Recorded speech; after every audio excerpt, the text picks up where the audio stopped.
I need help as always. Do I have a co-host here? It's showing I have a co-host, but I can't see the co-host. Do we have any co-hosts?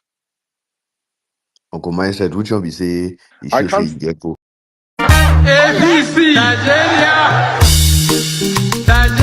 from top to bottom. I mean, it's showing that we have a co-host. Honestly, it's just coming up and down. I think.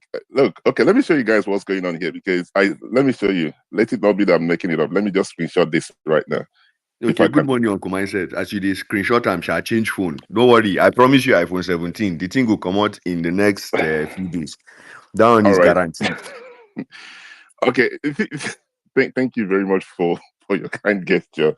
We'll see what we can do with this iPhone 17 thing. But thank you very much, Captain. It's good to have you as a co-host. So if there's any other individual who is struggling to come on the platform, you want to be a speaker, I do have my co-host here, an invisible co-host, right? I can't see him, but he's co-hosting the spaces to help bring you up as we continue the conversation. Let me quickly read out something somebody sent to me on my DM. It's not a problem that I don't want to read things on the DM, but I would have loved a situation where people put this thing on the comment section. Only people are scared to put them out. So he said, why don't you invite GRV to the platform? I don't go around chasing opposition leaders. As you know, I want to believe that they don't like to come on this platform because some of the things that I would ask for them, it might not suit well. Or maybe their supporters would discourage them not to because mindset is neither for them, nor against them. So I don't go around chasing opposition leaders. My contact is up there. My email is there. If he wants to, he's been here before. He was here 2021 when he was a member of the PDP. I think, 2021 or early 2022. Let me not lie about it. But between 2021 and 2022, he was on this platform. But as you know, people are comfortable in some certain platform, and which is not a bad thing, right? Everybody has the right to go to a platform that they're comfortable. On Mindset Spaces, you might be uncomfortable because of the way I will ask questions, and maybe their supporters will tell them, please don't go there because he's not for us. And any politician who is not comfortable to go to a platform that he thinks is not for him, that's the own way of doing politics. So I don't go around chasing people and say, please, can you come to my platform? No. If anybody wants to come, the email is there. Send an email with each times, and if you want to, that's fine. If you choose not to, fine. But I ain't going around looking for people coming on the platform. It's not my way of doing things, right? But if he wants to, for the individual that asked the question, he's welcome to. He never asked me to host these spaces. He doesn't know that I'm hosting this space. Maybe he knows about it now.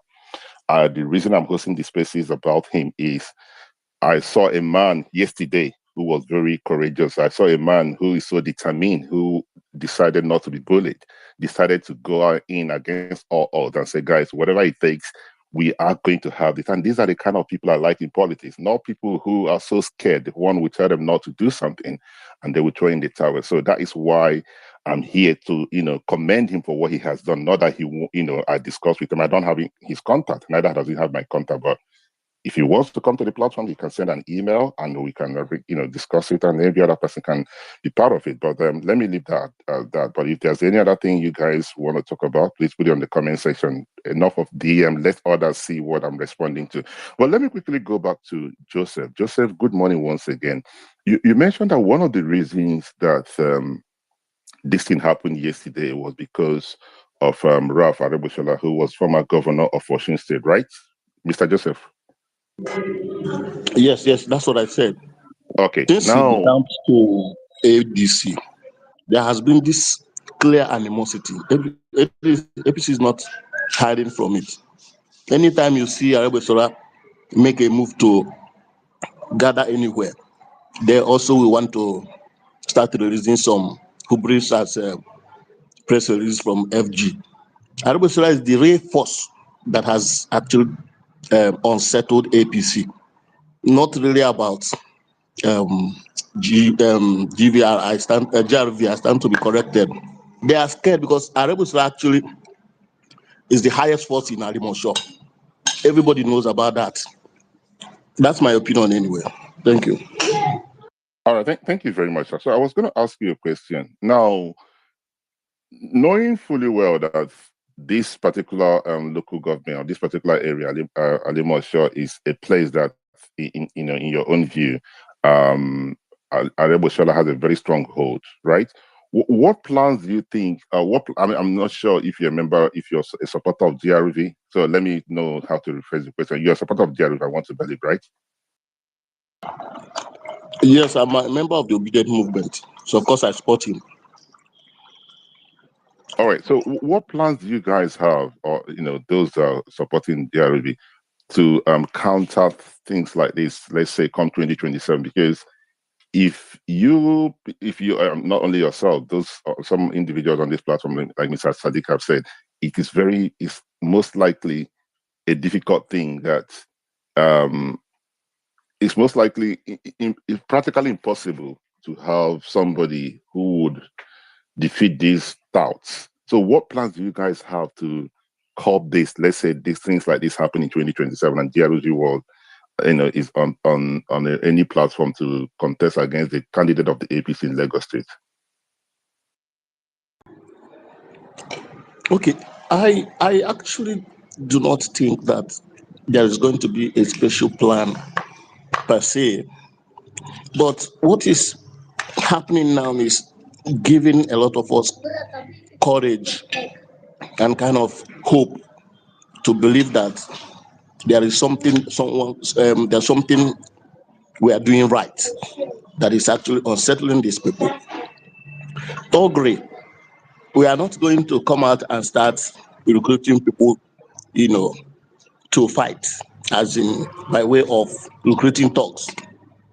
But I also believe that the youth who are yearning for good governance will not sit idly by and allow the so-called thugs. They are human beings.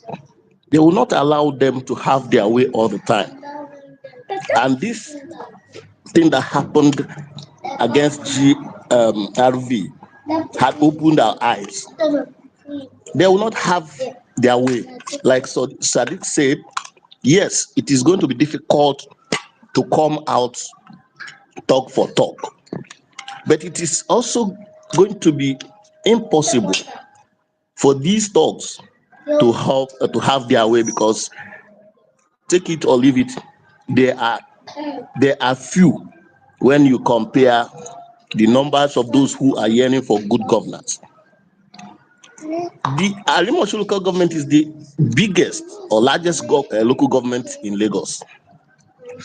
That informed the reason why APC don't seem to joke with anything that is coming from that angle against them. And knowing that it is more like 70% lockdown in 2023, he didn't win Alimosho. He didn't in 2023 general election. Tinubu did not win Alimosho. So you can see the reason why they are jittery and they are doing everything possible to instill this fear ahead of 2027. But I can assure you, they will not have their way easily. They will try, but it is not going to be easy. I yield. Thank you very much, Joseph, for your wonderful submission. Let me ask Mr. George. I believe he's still with us. George, are you still with us here, sir?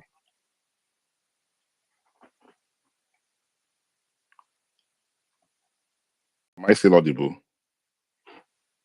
Yes, you are. I'm here. Yes, Okay. George. Okay. Thank you very much. So, George, earlier on you spoke about the intimidation and what the opposition faced in 2023 election. Now, 2027 is just around the corner. What lessons have the opposition or those who voted for GRV in 2023, who believe the votes were not counted? What lessons have you guys learned? What plans do you have? If you want to share, you don't have to share. You don't have to say it publicly. What plans you guys have to call this in? But what lessons have you guys learned? Did you guys learn any lesson in 2023 for those that voted for GRV? Okay, please, can I have about 5 minutes and I'll get back on that? I'm just taking a short walk. That's okay, sir. That's okay. Let me quickly pass the mic to Joe. You raised your hand. I was going to pass the mic to Gaboni. But Joe, since you voted for GRV and you're in Lagos State, if you want to respond, that's fine. Go ahead, sir. Yes, my set. As for the plan in place, right? As long as I'm not in the inner circle of GRV to know this plan, but I know that it will be nice for us to speak about the plan or have placed publicly. But what I can say, like from the question you asked, what we learned from there, as you know, right? I was on the field.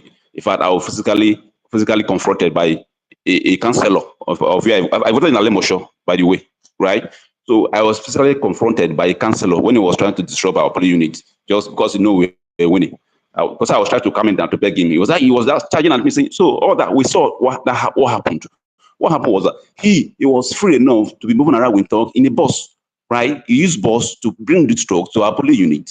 Then buying things for people around just to sway them, even all that did not work. So if they have that chance, that freedom to move around with dogs inside there, this was what give them that chance. So if they have that chance, so if we know it's not possible because they will use the police, that's when the police now come and doing their job. Meanwhile, they didn't stop the way they were doing that. If you can do the same, since we have not in a very violent manner, right? We can also have people in place that can be trained and just for protection security. Say that okay, on that day we know that there will be restriction on movement, right? So this freedom that everybody has currently, like we can carry talk from maybe, for example, Oshodi down to Alimosho to go and do these things. On that day, it will be restricted, right? Because movement will be restricted. So the talk in Alimosho will be used for Alimosho. The one in Oshodi will be used for Oshodi. So we can also have places like this, right? Those volatile places that you know that this thing is prone to this violence happening. So also have people in place, train them, right? On that day, have them on standby.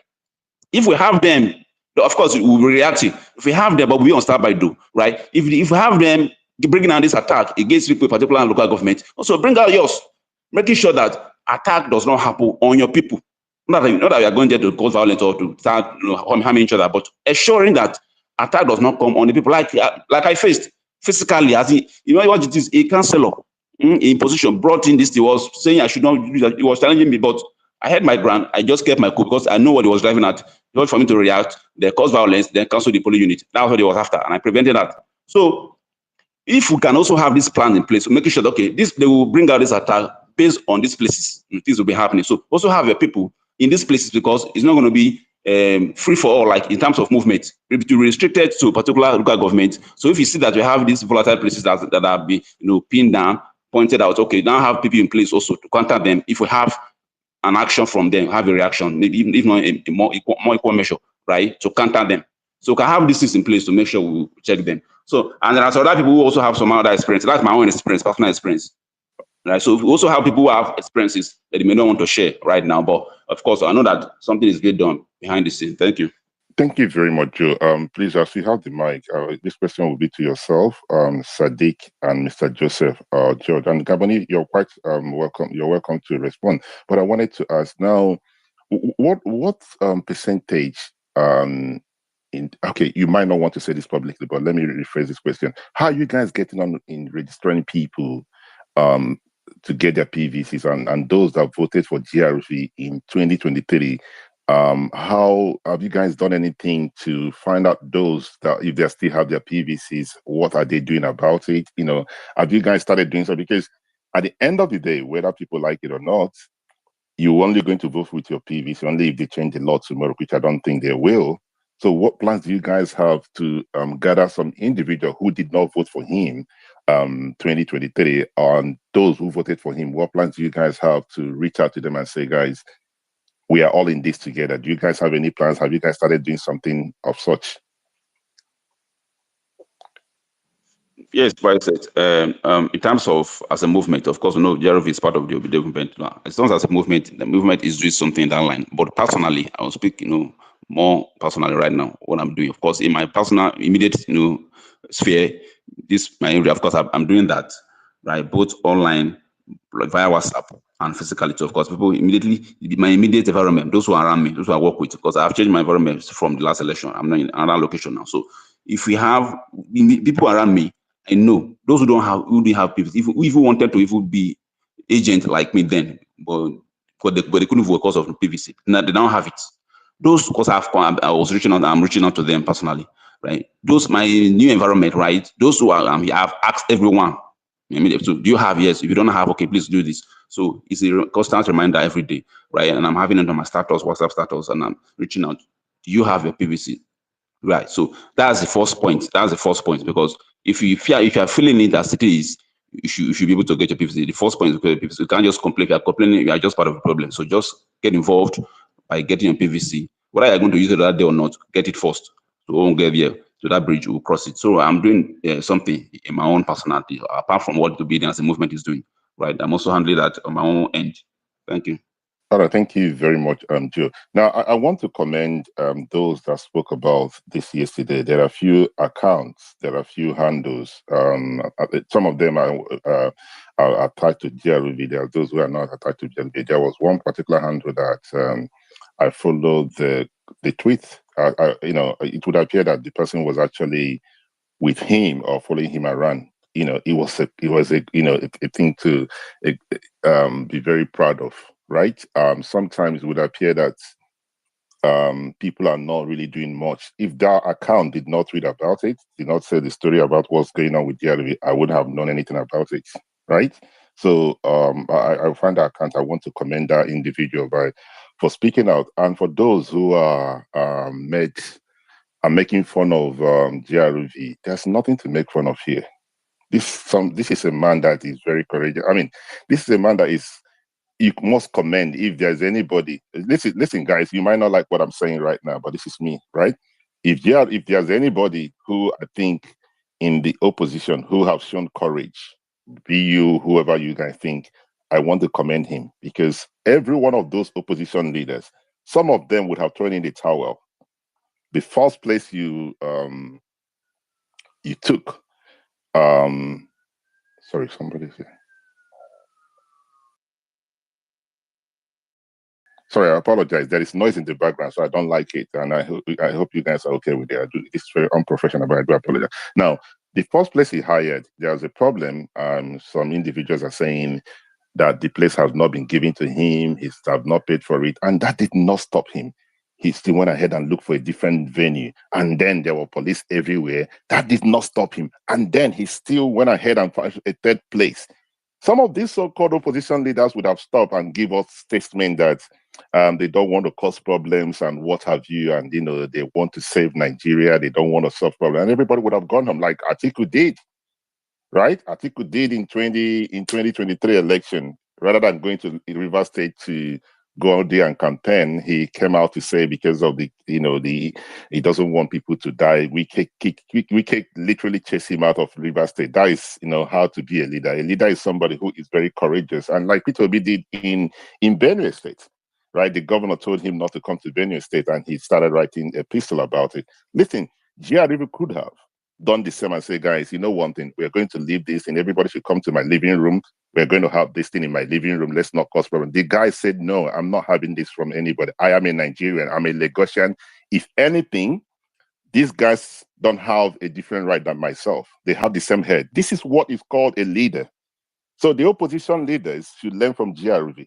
Those who are laughing at him shouldn't laugh at him. They should commend him, because he shows that he's a true leader. Would that make people to vote for him? I don't know. Would he win in Lagos State? I don't know. That is the reason I'm having this space this morning, because I want to commend him. He showed that he's a true leader, right? And, I want to commend him on that. Roy, I can see you have joined the platform. You have the mic. Please go ahead. Thank you, Mindset. Good morning, everyone. The issue, what's going on right now, so many thoughts have been going on in my head, whether to put out a long thread or whether to, just vent one way or the other. Because what we have here is someone who claimed he fought Abacha. The INEC president, Tinubu, claimed he fought for democracy. And look at what is happening now.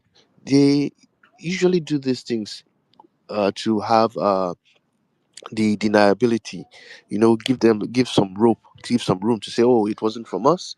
But anyone with a pea-sized brain can see that, okay, let's even give it to them that, right, maybe they have no hand in this. Let's just assume that.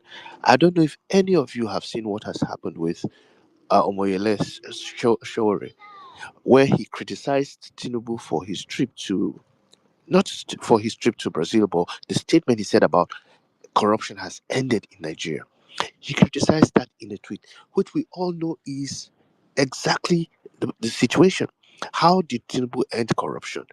And if a tweet has caused them to use the DSS to come out shamelessly to attack Shoria or ask Twitter to deactivate Shoria's accounts, where are we heading?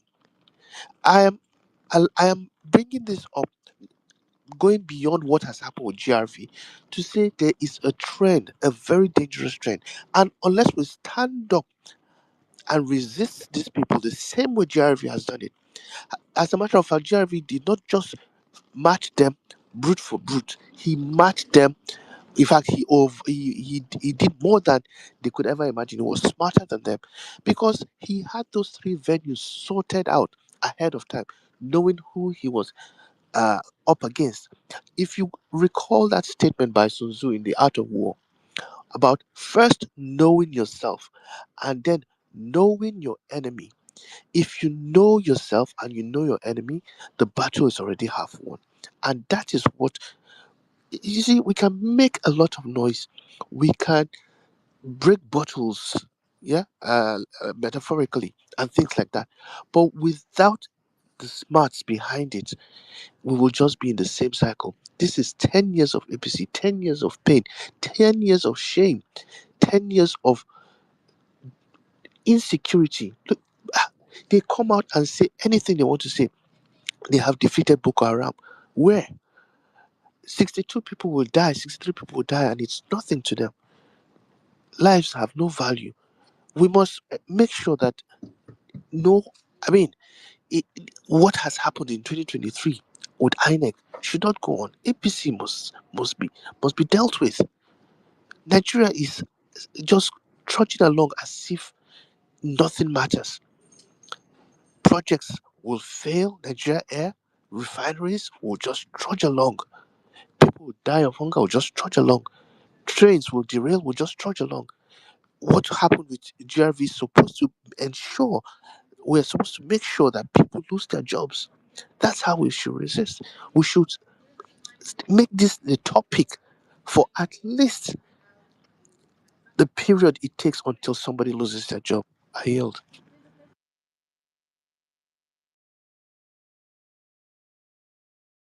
Thank you very much, Roy. Thank you for your submission. I saw what's about Shewele, but I really wanted to focus more on GRV because sometimes it would appear that we only talk, and there's nothing to show for it. But on this note, hence the reason I wanted to speak about this guy is just he was, he's so it just shows that he's a leader. There's something about him yesterday that's so okay. There are people who are willing to fight. When I mean fight, not physical fight, but fight for what they believe in. There is no um, opposition leader in the opposition that I can say the same. No, none. For what this guy did yesterday, he wasn't he wasn't he wasn't going to allow them to bully him. He wasn't going to allow them to bully him. I mean, if you're going to fight APC, not physical fight, if you're ready to fight APC, you must have the mindset that one thing, whatever it is, I will defend my vote. And what GRV showed yesterday, what he proved yesterday, not to only himself, but to those who believe in him, to those who are supporting him, is say, guys, I'm going to be with you guys. I'm not just going to be the one that talk the talk, but I'm going to walk the walk. Yes, they can stop us from this particular venue, but we are going to find a way around it. Yes, they stop us from the second venue, we're going to find a way around. And he managed, he succeeded. So if there's any politician in Nigeria that I would say kudos to, that's GRV. The rest of them can go and get their kudos from their supporters. The guy shows that he's not going to, I mean, for a state like Lagos State, and like Mr. George said, he made reference to Alimosho and everything, but he didn't stay writing epistles, right? It would appear that our co-host is no longer here. Please, somebody help me ask. Do we still have a co-host? Uncle Mike said I did I now. can't see Uncle you. Mike said, why did you choke me I can't. now? I did. It's not visible. I can't hear him. That's Okay. Mato. Ogajo, no worry. I be spirit co-host. Mo the rock and like that. All right. So I can't see it. But I can see that somebody has just come up right now, Almo. So yeah. I accept Okay, them, thank sir. you very much. I'm Now accepting you've them, yeah. listened to. I'm not sure if you're in a much conducive place to speak and everything, but you have listened to what the speakers have said about GRV. Do you have any question or do you have any contribution towards the topic? Do you, Uncle Mike said, you know where I've been, right? So I have no idea what's going on, Seth. I swear. Can you give me a brief synopsis so I can catch up, so I can continue listening and submit No, later? okay, that's I don't fine. mind. Well, let's wait for you to listen. But I'm just saying, based on what the speakers have said, if you have any question, but then again, I do understand the situation. Let's just listen to the more speakers, then you might want to contribute. On that note, Yeah, thank you very much, sir. Thank you for doing a great job of bringing people up. Sorry, I can't see you, but you're doing a better job than myself. Thank you, sir. On that note, I'll pass the mic to Amo. I think that I got your name right. Good morning, sir. Is it Amo? AMOO. Can somebody help me out? Is Amo on the speaking? Amo, I think he's on the speaker session. But he's Amo. not. Yes, I can He's see not him. speaking. His mic is on, but he's not responding. Amo, if you can see Uncle Minds, if you can hear me or Uncle Mindset, please unmute your mic and speak, just in case. Uncle Mindset, do you want me to leave the space and come back again? Maybe you might see me then. It's possible. I mean, it might be remember how difficult it is. I'm using my Android, which you don't like. You're an iPhone advocate, right? So if you leave, I might not be able to bring you up. So let's manage it this way, please. Let's just stay there as long as the others can see you're good. Okay. So, Okay, I'll continue ghosting. Interestingly, none of us here is seeing the co-host. Very, very, very, very unusual. thank you very much, Joseph. Thank you. So everybody can see that my problem is not my Android. It's actually an iPhone problem, right? So thank you very, very much. Defender of the iPhone here. I can see Captain. I can see everybody. It's not iPhone problem. We wanna find another reason. Roy, you're supposed to be on my side. I'm not sure why you're supporting Captain in this whole thing. Thank you, Joseph. Joseph, you're on. I can't see him too. I can't see him. He probably came in through the window. I can't see him. He should probably come back through the door, please. So I can see him properly. All right. I've got two supporters here who I believe are Android, and then forget about Roy. Roy is just not been helping matters. But thank you very much, guys. So I think what we'll do is let's continue to manage it this way, and at least Captain is bringing quite a number of individuals who would like to be part of the conversation. So let's try another speaker. Let's go to Peter Pharmacy. Pharmacy, you have the mic. Good morning, sir.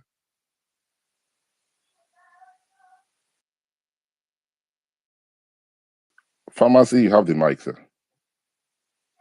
Please, can anybody hear me? I called Amo, I've called Pharmacy, none of them is responding.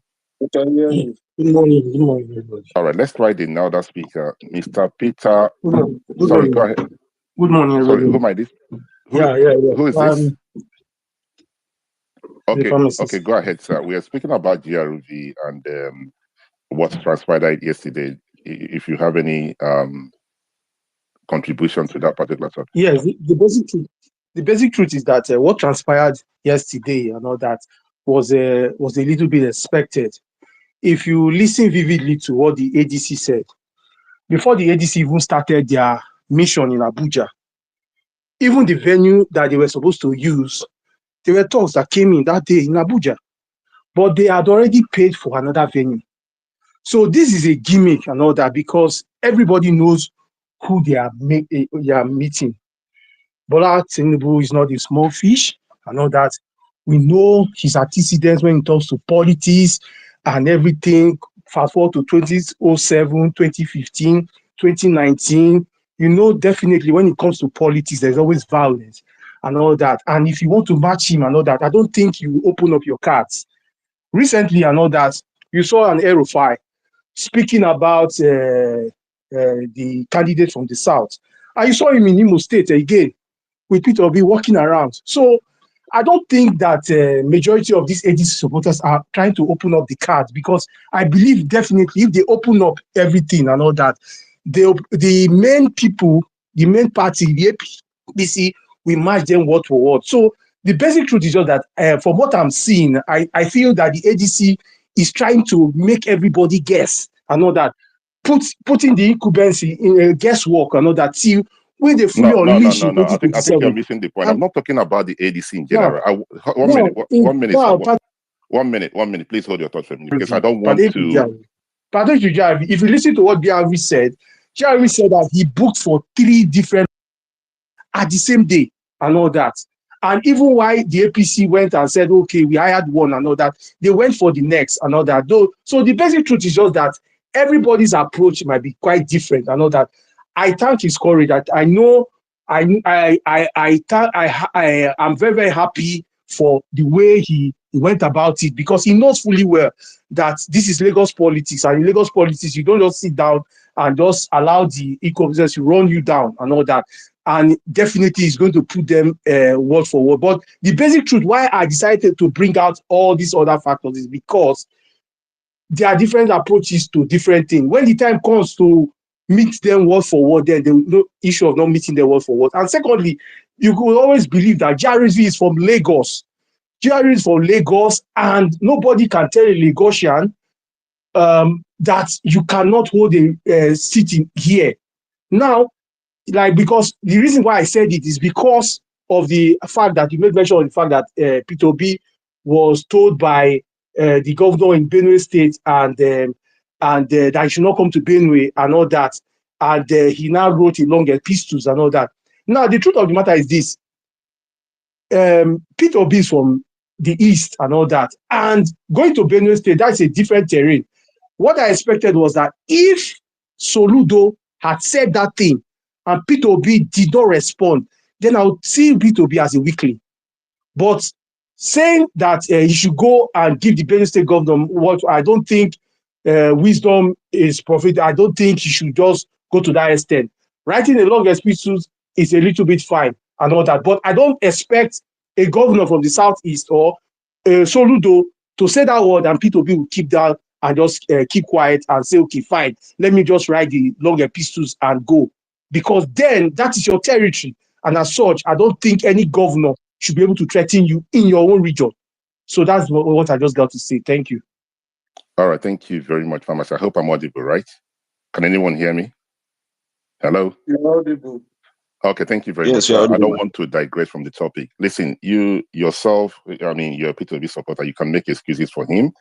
Those on Article supporter can make excuses for him. Personally, for me, and neither their support. I'm not supporting Article. Neither am I supporting Peter Obi. But I can tell you for a fact, right? Being a Nigerian and somebody is telling you not to come to a state and you're here defending it is absolutely nonsense. It doesn't make sense. So whether he's going to a different state that belongs to him and all those things, and he's a Nigerian, he's not a foreigner. He's not from Benin Republic. He didn't come into Nigeria from a different place. He's a Nigerian with a Nigerian passport. You have every right to be in every state. So this whole excuses of if he's in Anambra State or anything is absolutely nonsense. This is the problem I have with, the people that support these politicians, right? Okay, so I don't want to digress to that. I've said what I've said. Your opinion is your opinion. No, sorry, don't do this. Don't do this. You don't do this on my platform. You don't do this on my platform. When you were speaking, I did not interrupt, neither did I interject. Please don't do that again. Right? Thank you very much. Now I'm going back to what's his name? GRV. Personally, for me, there is absolutely no leader in Nigeria that can equate to what can talk about and say this person is so courageous. I mean, the argument that he's from Lagos State. Do you understand what this guy went through yesterday? He hired the first place. They assert him, you can't have it. There were policemen, policewomen, what have you, thugs and what have you everywhere a day before this thing, right? Some individuals that we know, and if you guys want to lie about it to yourself, it's a welcome development. Would have said, oh, because of the killings, I don't want anyone to be hurt, like Atiku did in River State. Yes, some Wike took a place. Atiku, PDP hired a place in River State. And Wike was telling them they cannot use it. Atiku said, I cannot go to River State because I don't want somebody to get hurt and everything. That's not a leader. That's a coward. That's somebody being a coward. That's what it is. Same with Peter Obi. Listen, if you cannot lead, you get out. You are in Nigeria. You have every right to be in everywhere in Nigeria. If there's anybody who would have told people, please, let's not have this rally because I don't want people to be harmed or anything, if that would have been GRV. You can't take that away from that man. Yes, what he did yesterday. The first venue he hired, they told him not to. He can't have it. He didn't give excuses. He didn't make any excuses. He went ahead and looked for another venue. They still come out and say, no, you're not going to have it. At the end of the day, he found the third one, which happened to be a church. And he said, guys, I'm going to work with you people. And someone is here making excuses. The reason he didn't go because he's not from the Southeast. When you guys are ready to fight this politics that you guys believe in, you're welcome. But I'm not here to argue with anybody. I respect your opinion, and I'm sticking to my opinion. If you want to respond, you have the right to respond. You have the mic, Mr. Pharmacy. Now, mindset, I see. I don't want it to be just a back and forth, but I want to really just say, make a point here. Nigeria, to be sincere, Nigeria is not a united country. It's still a divided country, divided based on tribal lines. Mindset, if I go to the southeast, I'm from the southeast. If I go to the south, but I was born in Niger Delta. If I go to the southeast and make noise, nobody will disturb me.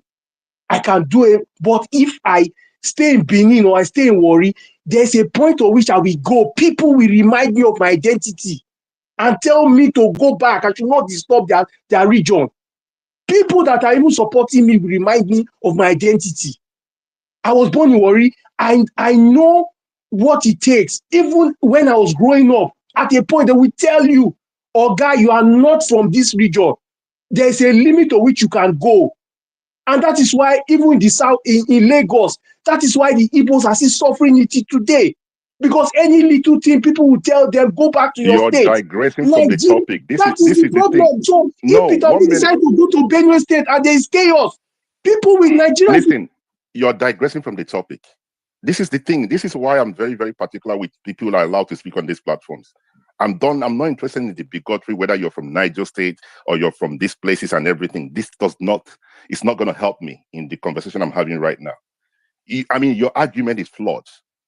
Now, the country divided and you're supporting a candidate who is not courageous enough to go to a certain place, and you're here defending it. What is the basis of your argument? You're not helping Mr. Peter Obi the way you're going about it. The country divided, so he cannot bring the country together. That's what you're trying to say.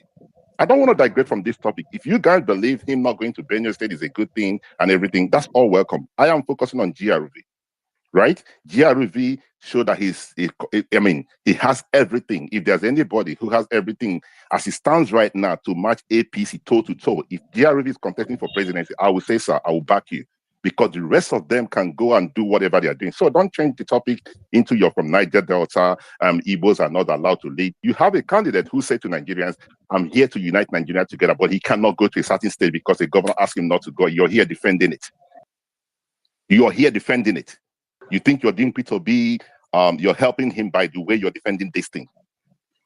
If you don't have nothing to say, please don't come on platform and make your candidate look like he's a lame dog, because that's exactly what you're doing right now. Okay, it doesn't help him in any way, shape, or form. Let me please, Joe. Let me land, please. Permit me to land. Listen, it was a very difficult thing for El-Rufai. I am not a supporter of El-Rufai. You guys know my position when it comes to El-Rufai.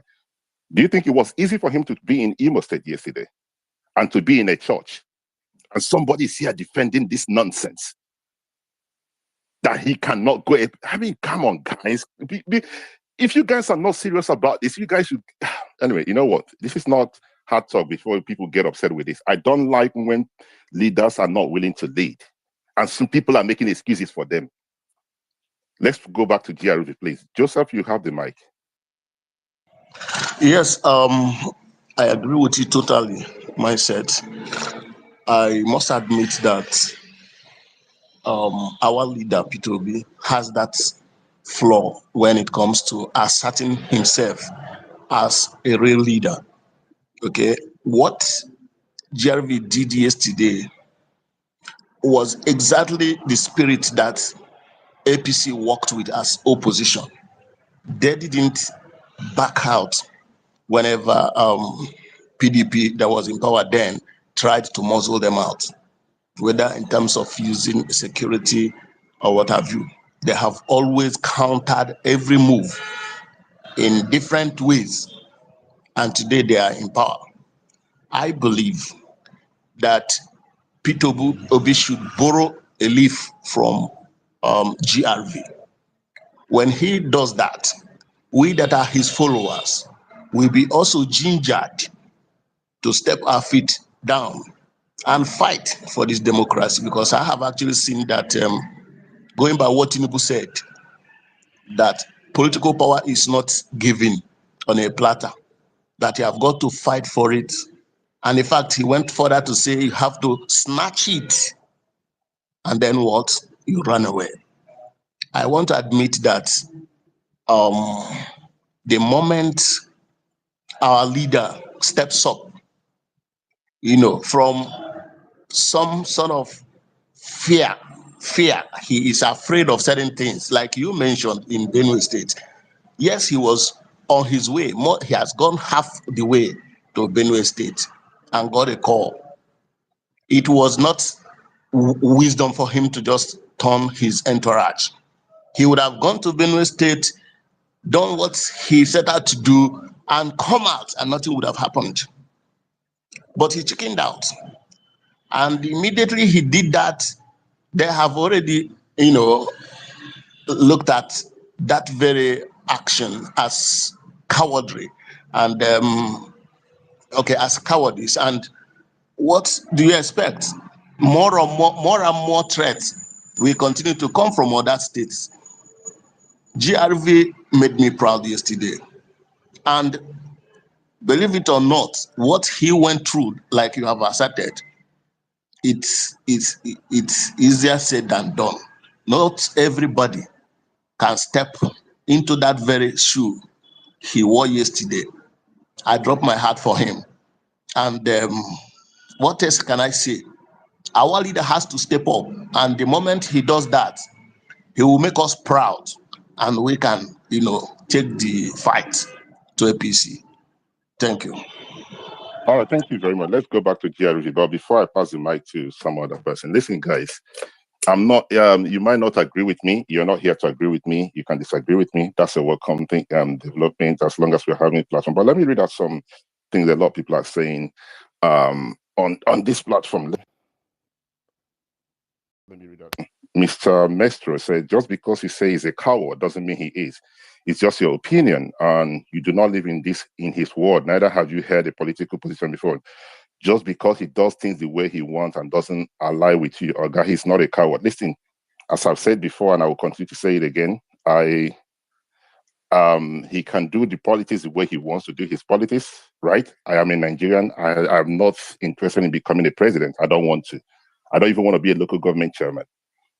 I stick to what I know, the 1% I know how to do. But if you think I'm going to shield somebody because he's your candidate or anything, as I said, people are not happy or comfortable to bring their candidate on this platform. It's not a problem. We are going to have that wrought up the conversation that a lot of people will disagree. When he did something right, I will stay here. I will say he did something right. But in terms of this particular topic about giving GRV his kudos for being a man and being a leader. He is a leader. He proved that he's a leader, right? And if you think that your candidate, what he did is the right thing, I wish you guys well, okay? Before I move to the next person, let me quickly read out. Okay, there's not much here. Okay, Chuk say, can GRV replicate that in the East? Mine said the last speaker is making a lot of sense. GRV is not contesting to be the president of Nigeria. He's contesting to be the governor of a state, Lagos State. Peter Obi is contesting to be the president of Nigeria. That's the state, including the FCT. Can you see the difference? Right? GRV is contesting to be a governor. So if you cannot see that the difference, then I don't know how else I can help you guys. Okay? Let me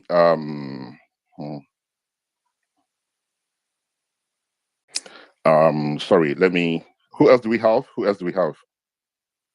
You get plenty speakers on Uncle Mike. Okay, I can see George raising his hand. Let's go back to GRV. I'm not interested in turning this topic.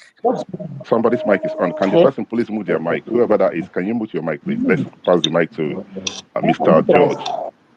How? Why me I not going to see? Who might that be? Hello? Somebody's mic. Captain, Very can you nice please number. remove whoever that person is that is speaking? Please, can you remove them from the speaker section, please?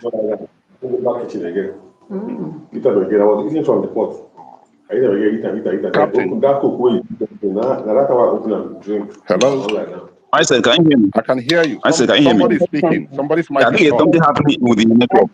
Yeah, I think something happening with the network. Even those who are speaking, whether their mic is unmuted without knowing, or some other people are. Okay, let me try and help this thing here.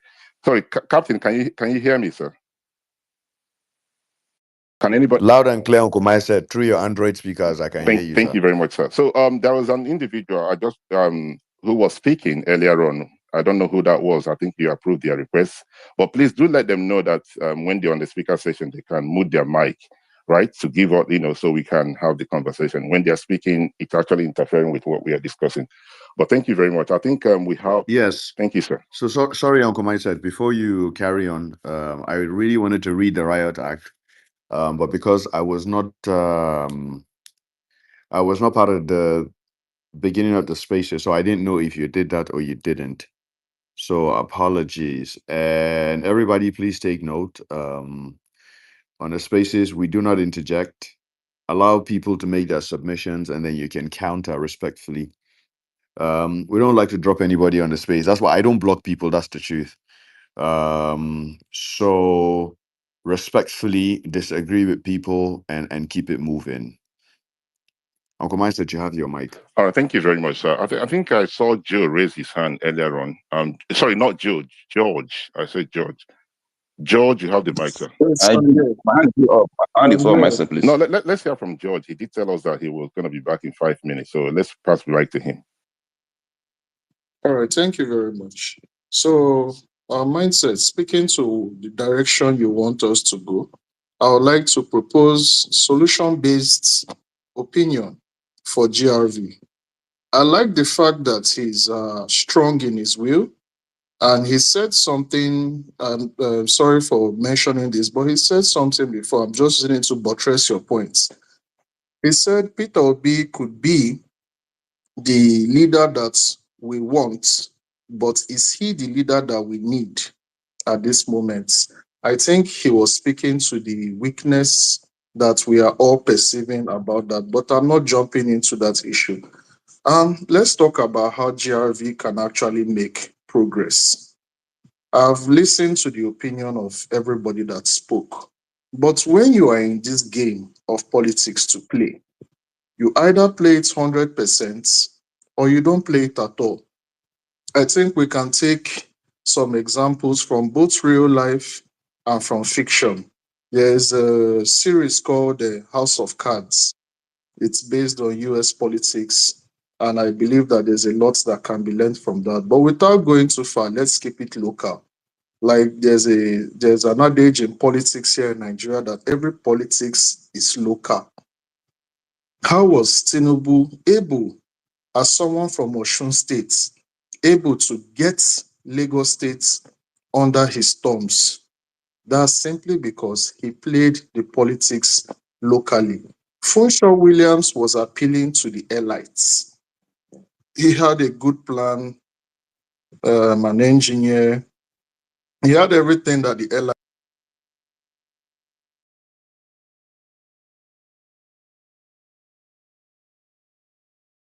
Sorry, it appears I can't hear Miss Joseph anymore. Can anybody hear him? He's no longer on the platform. I think that he has dropped. He has dropped. Captain, can you hear him? No, I cannot hear him. I think he's gone. Okay, thank you. Before I pass the mic to Joe, let me quickly read out what is going on the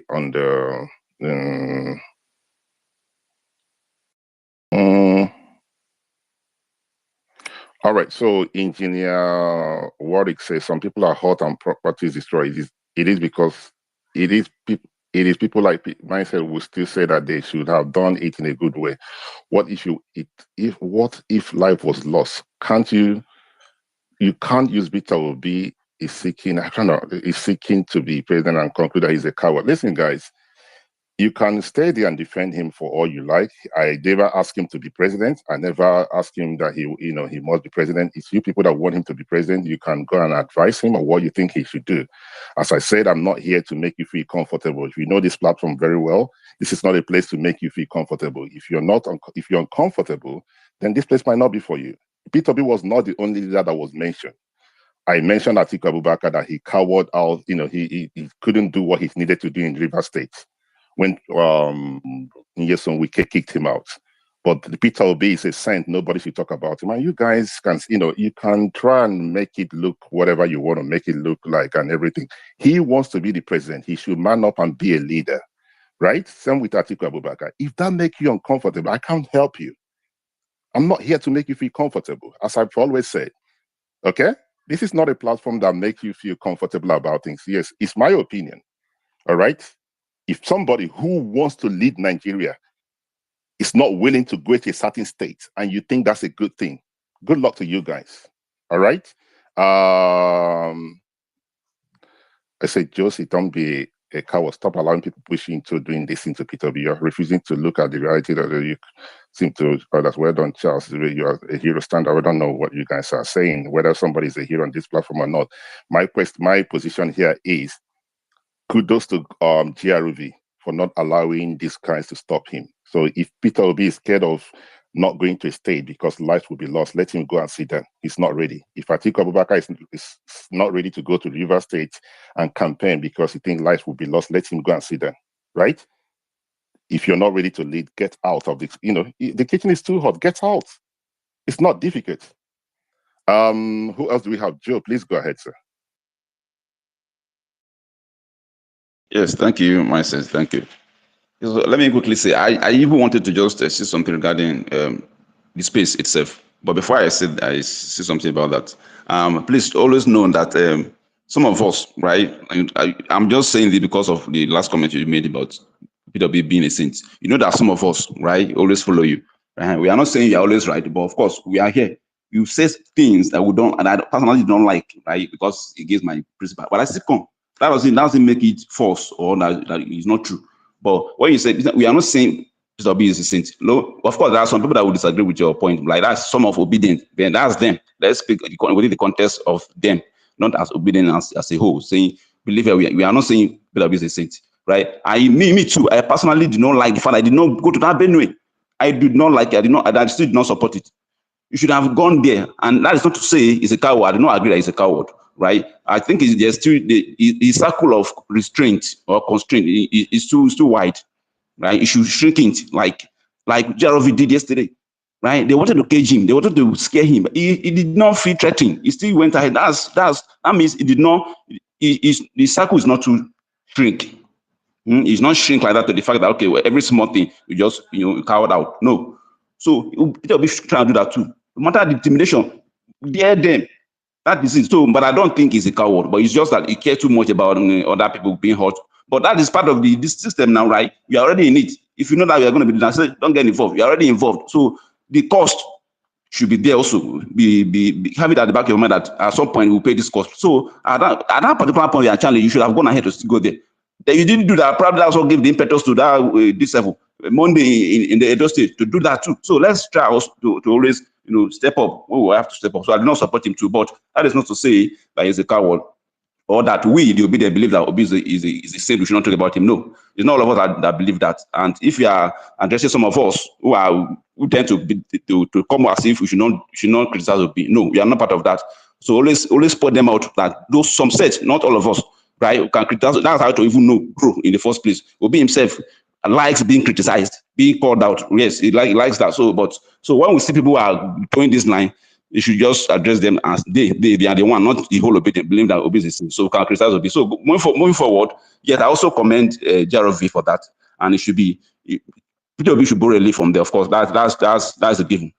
Right, but on the space, I think since your co-host is anonymous in nature, I don't know if it's from my hand. I want to make this point before I know if I will drop or not, because there are some people who are here before, like the likes of Gaboni, Sadiq, Tatiana, KB Show. They are all showing connecting for the past 30 minutes now.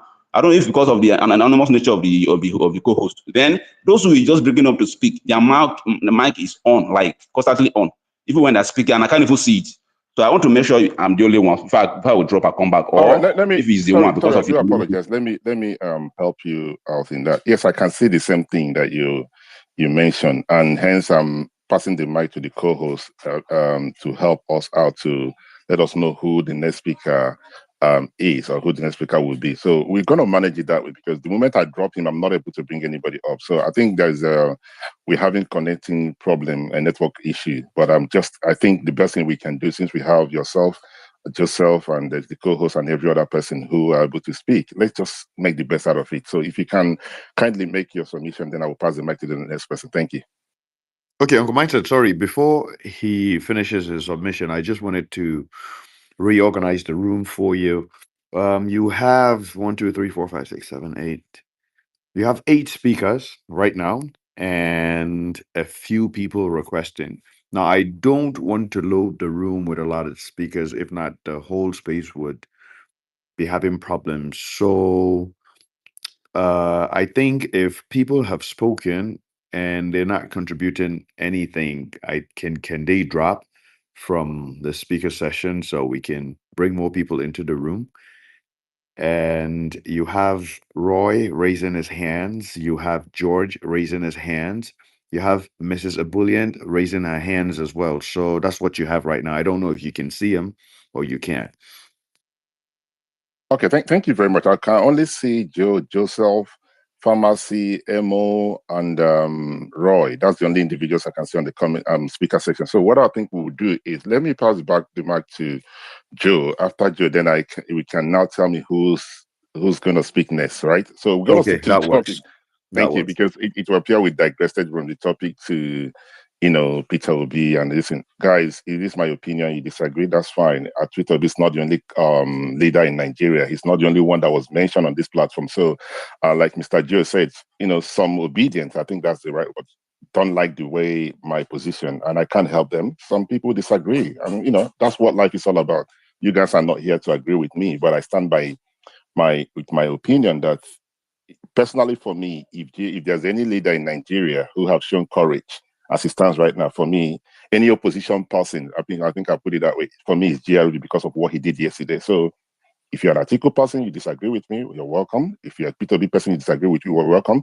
But you cannot say that you want to lead Nigeria and one governor will tell you not to come to a state and you chicken out, and then you want people to clap for you because you don't want something to happen. Then how are you going to defend the whole 200 million or, what number that we have in Nigeria? So Joe, please continue from where you start. Thank you.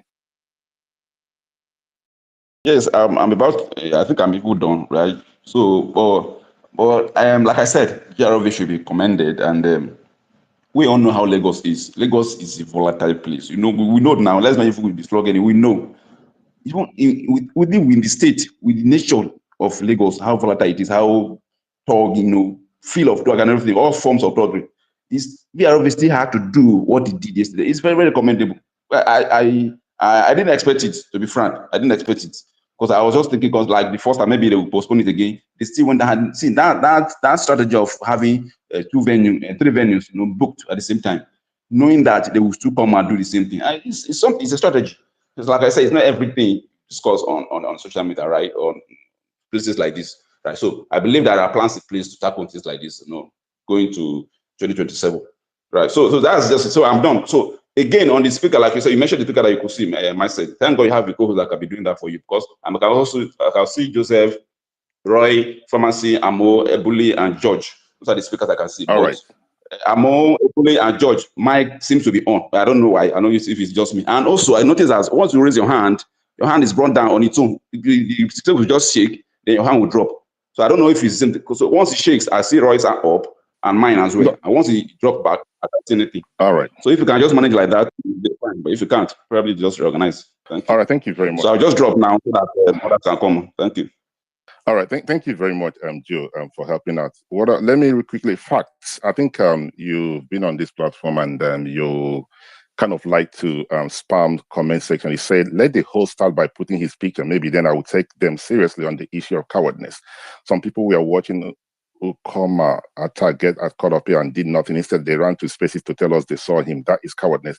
Mr. Facts, if you want to look at pictures, you can go to Instagram. I am on Twitter, right? I'm on Twitter. I don't have to put my pictures for you to see. I'm not sure whether, I'm a married man. If you're a lady, I don't know why you want to see my picture, right? And if you're a man, I don't know why you want to see my picture. So I'm not on Instagram. I am on Twitter. Instagram is where people put pictures. At least you can hear my voice. I think you have done the best you can to spam this platform. And I think on this note, we're going to say goodbye to you, and you can go somewhere else and look and start looking for who to show you people's picture, right? My voice is not hidden. So I'm not on Instagram. If I want to show pictures, I'll put pictures, but I'm not here to put pictures. All right. Let's continue with a serious topic. And who else do we have? I wanted to read out what other people are saying. Investors say, what about Showere? Showere, for me, I have to speak to who I believed in, who I think is a leader. For me, if there's any leader in the opposition that I can say that he is courageous enough to do what GRV, what is needed at this point is GRV. I've not seen Chowere being denied a place, and he went out and hire another place 3 times. Okay. And I think that is that for me. But if you think Chowere is better than GRV, that's up to you. For me personally, kudos to GRV for what he did yesterday. No politician in Nigeria as it stands right now would have gone through what that guy went through yesterday and still find a way, right, to hold that gathering. It's practically impossible in a state like Lagos State. It's practically impossible. He could have thrown in the towel, but he didn't. All right. So I will leave it at that as I pass the mic to, I think, Roy. Roy, please go ahead, sir. Yeah, thank you, mindset. I just wanted to ask for calm because I noticed that there were many defending and there were many on the other side as well. You see, when we do comparisons, whether it's in the political space or whether it's data, we it's I think it's advisable to do a like for like comparison. GRV was going to a venue to declare his defection or move to another party. Uh, and we're talking about Peter Obi going to an IDP camp in Benue. I don't think it is the same situation. GRV was not going to an IDP camp. Those of us who support Peter Obi support him for attributes and values and principles. That's why we support. If he had turned that visit to Benue, to the IDP camp, into I must go, personally, I would have not been happy because to me it would have been political. Yes, it would have shown courage, and for that many may be right. But going to an IDP camp, whatever he wanted to do is to empathize with them, and sh- but things have been happening. There are other opportunities. He could have insisted to go. If you like, you can say that. But personally, I don't see that as anything. Edo is a different kettle of fish. The governor said he shouldn't come into the state, and other people made their pronouncements. He has said he will go.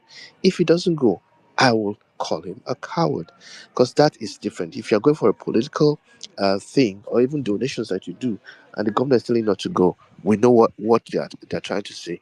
They said 3 people died, or there was a stampede when you came the last time, which is all a lie. So that is another different context, and it will show cowardice if he doesn't go. So I just wanted to make that point clear that the contexts are different. GRV's situation was a political move. He was defecting and he had planned it. Yes, we can all take lessons from it. Peter Obi, Atiku can take lessons from that as well. And unless a similar thing happened, it did in Atiku's case, which you mentioned, unless that same thing happened and we don't see Peter Obi insist on doing that in a political sense, then of course we can all voice out and call him whatever we want to call him. I yield. All right, thank you very much, Roy. I didn't want to go back to Peter Obi and then the conversation will be surrounded about Peter Obi. Peter Obi is not the only leader that his name was mentioned, right? I mentioned Atiku Abubakar going to River State and we chased him out, right? I said it. And I don't owe anybody any apology by saying what I said. Okay. Now, you're comparing him going to the we cannot. You said we shouldn't compare him going to River State. Sorry, you shouldn't compare him going to Benue State and him coming on GRV. I mean, you see, the thing here is, if we're looking at it from that angle, he's actually in a much better position to do what he wants to do because nobody can stop him coming to a state. This is not a political thing. I don't know how you guys look at it. I don't know where you guys think he shouldn't have, what he did was he's being a hero. If he's going for a political thing, then you will say, okay, the place is not conducive. And he's going to a state. And people are comfortable to say what he did was the right thing. As I said, I am not a member of the obedience and everything. I wish you guys well. That is my position. Personally for me, GRV did what no politician in Nigeria as it stands right now would do what that guy did. No politician can do what that guy did. And especially to a state like Lagos State. Do you understand what this guy did? The first venue he hired, a day before, there was policemen everywhere. Not only policemen, there were touts, there were what have you. That did not stop him. He went ahead and hired another place. They stopped him. He went ahead and hired another place. Tell me any politician in Nigeria right now that will do what that guy did, that will not throw in the towel and come and write epistles. Tell me, show me one politician in Nigeria, both from the north, east, south, what have you. Tell me one that would do it in a place like Lagos State. And we don't want to accept the reality.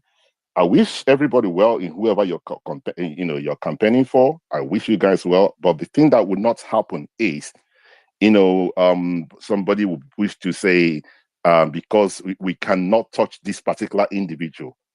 I am not contesting. I don't want to be president. Somebody said he wants to be president. He will be criticized, right? You guys will go out and call Bola Ahmed Tinubu names. You guys will say this, but nobody should talk about your candidates. But he's a human. He wants to lead Nigeria because, if one decided to talk about him, all hell will break loose.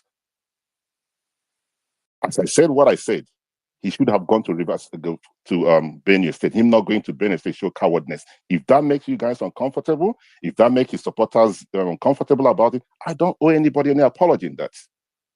I don't owe anybody any apology. Peter Obi should have gone to Benue State, period. He should have. All right, let me quickly, George, please go ahead. I'm going to round up quickly because I'm beginning to move from the topic. George, please go ahead, sir. Sorry, am I still audible? Hello? Thank you, Mindset. Thank you. I want to appeal to you. You are doing the work of God. The only way we can actually heal our country is by all of us, even though we are very few in relation to the real population of Nigeria. But we have to hold hands, listen to each other, though our opinions may differ, and get to a unification point. So please don't give up. Please, everybody, because as our faces differ, our hearts will also differ. I feel, please, just take everything with a pinch of salt. A lot of people's hope were dashed, but we all want Nigeria to be okay. Be they supporters of Tinubu or supporters of Atiku or supporters of Obi or whatever. So please, I beg you, don't give up. Please, because I know the role you all played in galvanizing the hope of people towards the previous election. It went a long way. You might not have received a thank you, but please don't give up. So let me make my submission.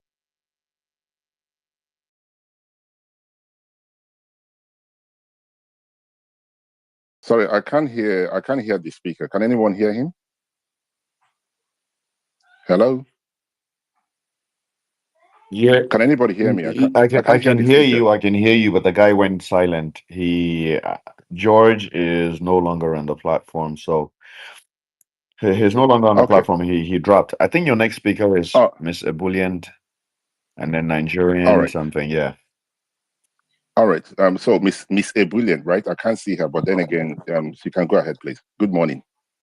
Okay, good morning, Mindset. Good morning, everyone. I want to make a submission, but before then, let me start by saying that I don't have any alignment with any political party or any politician at all. So, discussing what happened with GRV yesterday, I really wanted highlighting some importance to what is happening recently in our democratic system, because I really do not believe Nigeria is a democratic country at the moment. The ruling party are using so much influence, whatever they have at hand, to sabotage whatever any opposition is trying to bring to the table. And it is so disheartening. I think 2025 brought another view of the entire system to mind. Whatever the populace or we the citizens think we have at hand, this very party, this very ruling party, tries sabotaging to the best of their ability. So from this 2025, I think what happened to GRV has been happening back to back. I have some close relative and acquaintances that happen to be part of the opposition parties. I've seen them gone on trips to have their own meetings, to have some things happening within their political parties. But believe me, they can't even communicate to themselves on the venues. They have their own issues at hand. They can't communicate early. And when they communicate, they have to be changing venues before that very whatever they have at hand happens. And it's so disheartening. Even with the change of venues, they happen to welcome thugs and different happenings. Whatever you think is happening to GRV has been happening in other states. Now, in Kaduna State, where I base, I think less than a month ago, something similar happened. I think the ADC were meant to have whatever they were meant to have. It was sabotaged. They changed the venue, they changed another venue. At the end of it, the ramshackle properties, cars, windows, everything. In fact, the police and the videos were online. Even the people that they brought to help them secure their properties and lives couldn't do much because the thugs came in massive numbers. I am telling you the numbers that even the security cannot handle. So I'm not trying to say that Peter Obi did well by backing out. No, he could have he could have done better. He could have at least persisted. He could have done better and make sure that whatever he has in that very state happened. And the question I still have, and I want to ask us here, is what is the way forward? I've seen an election that was meant to happen, not happen in my state, just for us to see results flying around. And the people that are supposed to vote did not even vote. So it's so confusing that the party, the ruling party, are doing whatever they have, the power they have in their hands. They are using it to just do whatever they want in the country, and nothing is happening at all.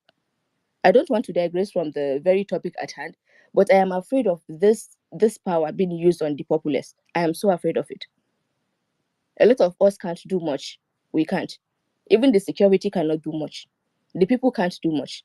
And those people are not people that are even paid to come and vote or paid to do anything. This particular thuggery, these thugs that we have in our society, are those that are having the power at hand to do what they want during these particular processes. So Peter Obi might have seen another side of it, I don't know. But believe me, if he persisted in doing whatever he wanted doing in that state, it could have backfired roughly.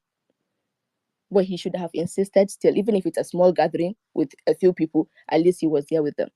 So this is my suggestion. And please, let's have a topic of what's the way forward. Because with the way things are going in Nigeria, believe me when I tell you that even 2027, I don't have much hope about whatever is happening in the country. I've seen firsthand the chairmanship election in Kaduna State. I've seen a lot of things happening around the country. So this is my opinion at the moment. Thank you very much. I can't pronounce your name properly. Can somebody help me? I can only hear her voice. Sorry? Ebullient. Ebullient. Thank you for your submission. I can only hear your voice, but I can't see you on the platform. Thank you for your submission. Conversation of what's the way forward, I think, is left for the opposition. For me, if there's any topic I feel like I want to discuss, I'll come up and discuss it. As I said when I started this platform this morning, the only time GRV was on this platform was in 2021. I never discussed anything with him. I'm not sure he knew that I'm hosting a space. The reason I'm hosting a space because I saw a man who did not give up, who is so is very courageous enough to say, I'm not going to cow in. But let me quickly read out what this guy, engineer said. He said, mindset, you are lying. Please let me read it quickly so you guys can hear how mindset lied, right? Mindset, you are lying. Natasha went to Kogi when the state government doesn't want her to come. Stop saying it is only GRV that can do it. Stop acting like no one should advise you because you have a control over a space. Try to learn as you are proving to be hard. Sir, this platform is called Mindset Platform, right? I never stop you for hosting a spaces. I don't have the power to tell you to be here. I never invited you. But let me address what you said. I said what I said. No political leader in Nigeria. I'm not sure. You say you are an engineer, but let me address you as one. I believe as an engineer, you should know better. No political leader in Nigeria. No political leader. Did you hear that? Maybe you had something, you weren't listening, right? No political leader in Nigeria would do the same thing that GRV did yesterday. Comparing it to Natasha, you actually don't have a case because Natasha's case, I think I know that case better than yourself. Now, Natasha did not hire a place and the police decided to say you can't go there. And he went and hired another place and they stopped him. So you can't compare those. It's like comparing apple and oranges. All right? So you might be uncomfortable with my position, and I can't stop you from being uncomfortable about it. My truth is my truth. You can disagree, but don't compare Natasha's situation with GRV.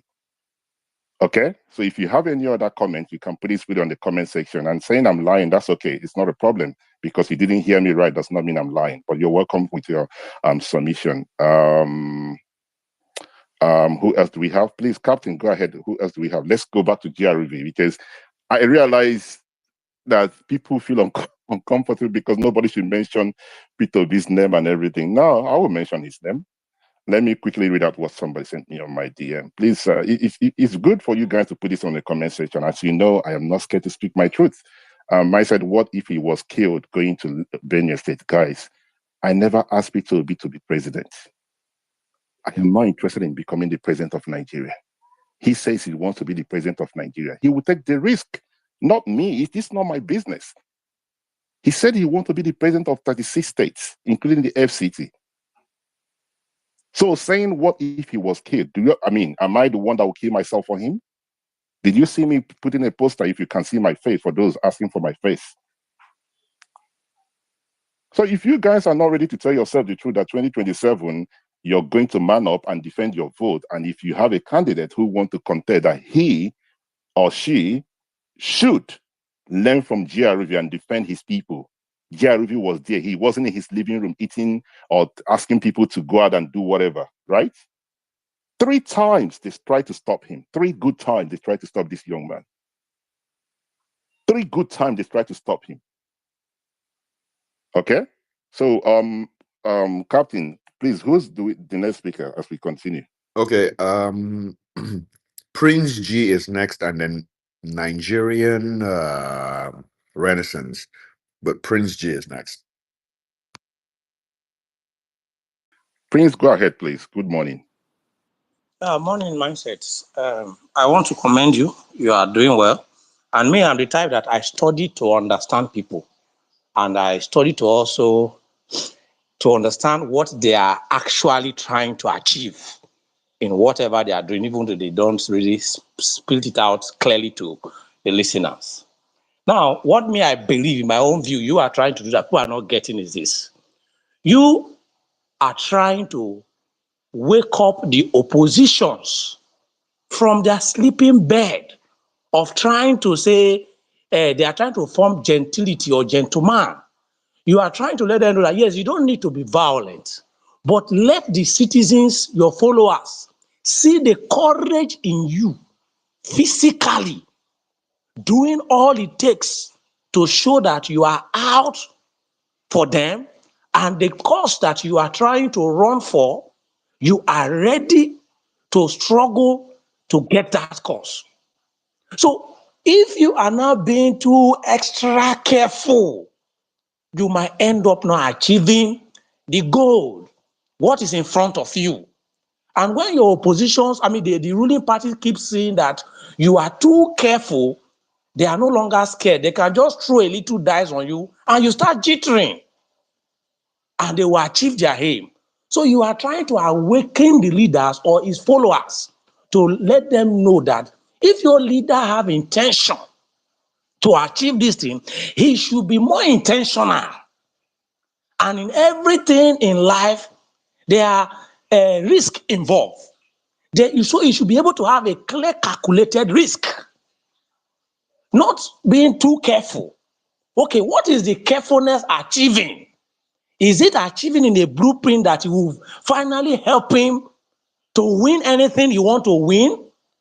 Or where is he tending towards? Towards that pattern, what is he achieving? So if that pattern is not working, try another one or quit. That is what you are trying to indirectly awaken the followers and the leaders of those opposition to understand. And you're also giving them example and also encouraging the few who have been able to take those bold step. Not that you are really insulting the leaders.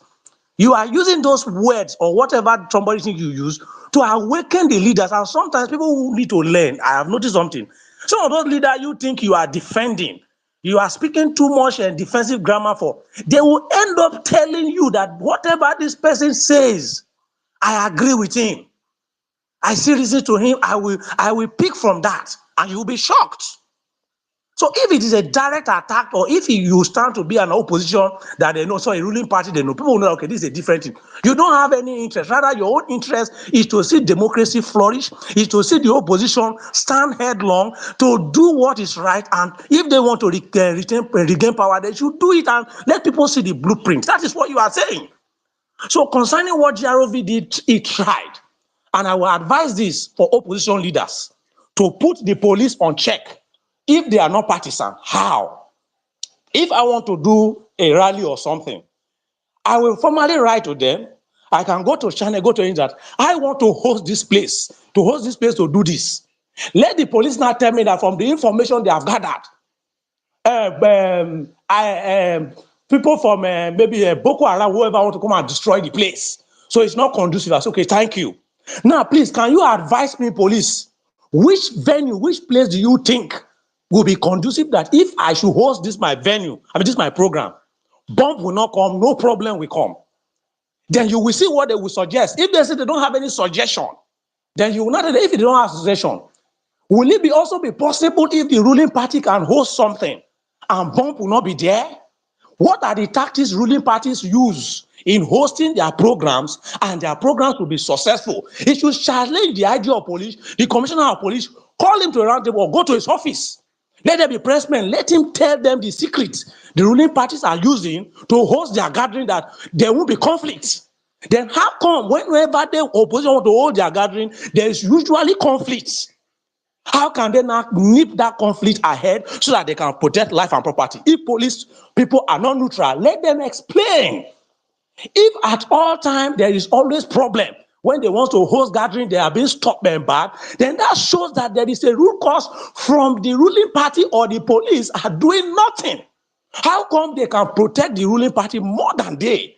So let them prove that. If they cannot prove that, then you do it in a reverse way. If I want to go to the place, I hire my boys, get people who will block those places and show a live press statement that, see, these are my people. We are here. Anybody that comes is the aggressor, and I will retaliate back to that person. Because I did not go to any of their venue. They are the one coming to my venue. If they come and attack me, I will attack back in that venue. Then let's go to court, ready to defend your boys, ready to follow them in court to see to their release. If you are consistent with this, I'm telling you, the ruling party will be careful of you. And if they don't want that way, so okay, that means everywhere is threat. When the ruling party is having any campaign, then you send people to go and tell the police that that place will not be safe, so that they too will not host their own party or their own gathering. Let everybody in the state shut down when it comes to party gathering on anything on both hands. Then let's still out and see. That is how you do a government that is not willing to listen to you. You go with them headlong. I hear the mic. All right, thank you very much. Sorry, what's the name again? Prince, for your wonderful submission. Prince, listen, you can try as much as you can. I mean, thank you for your submission, to try and make people understand what the platform is all about. They will not understand it. And the thing is this, they can think of what they want to think. They can look at it the way they want to look at it, whether they look at it as, you're talking, they're not helping and everything. It's left for them. I can't stop them from believing whatever they want to believe. But as long as I have this little platform here and how people I interact with, no politician in Nigeria, I repeat again, no politician that will stop me from speaking about, sorry, no group will stop me speaking about any politician. They've never given birth to that person. So if you make people feel uncomfortable, good luck to them. I can't stop them, right? Now, what happened to GRV happened yesterday. You would have thought that the so-called opposition would have come out and support him. The only person with him there, apart from the other individuals who are with him, was the guy from Benue, it's not Benue State, from Delta State, right? This thing happened. It was happening. I mean, we were seeing there was this handle that was giving a live update of what was going on. And I was focusing on saying, where are the leaders of the opposition? This guy just joined ADC. Where are the people that encourage him to join ADC? I mean, I'm not saying people forced him, but he left Labour Party and he's part of the ADC. What are they doing about it? You would have thought that the spokesperson of the ADC would have put out a statement. I mean, please correct me if I'm wrong. Anybody can show me the statement, the statement from him, I mean, let's say that they tried to do something. Where is the chairman of the ADC as it sounds right now? That is David Mark. Why didn't he do anything? Right? These guys were saying it's not hearsay. They were putting pictures there. We've been stopped from hosting our gathering, right? In Lagos State.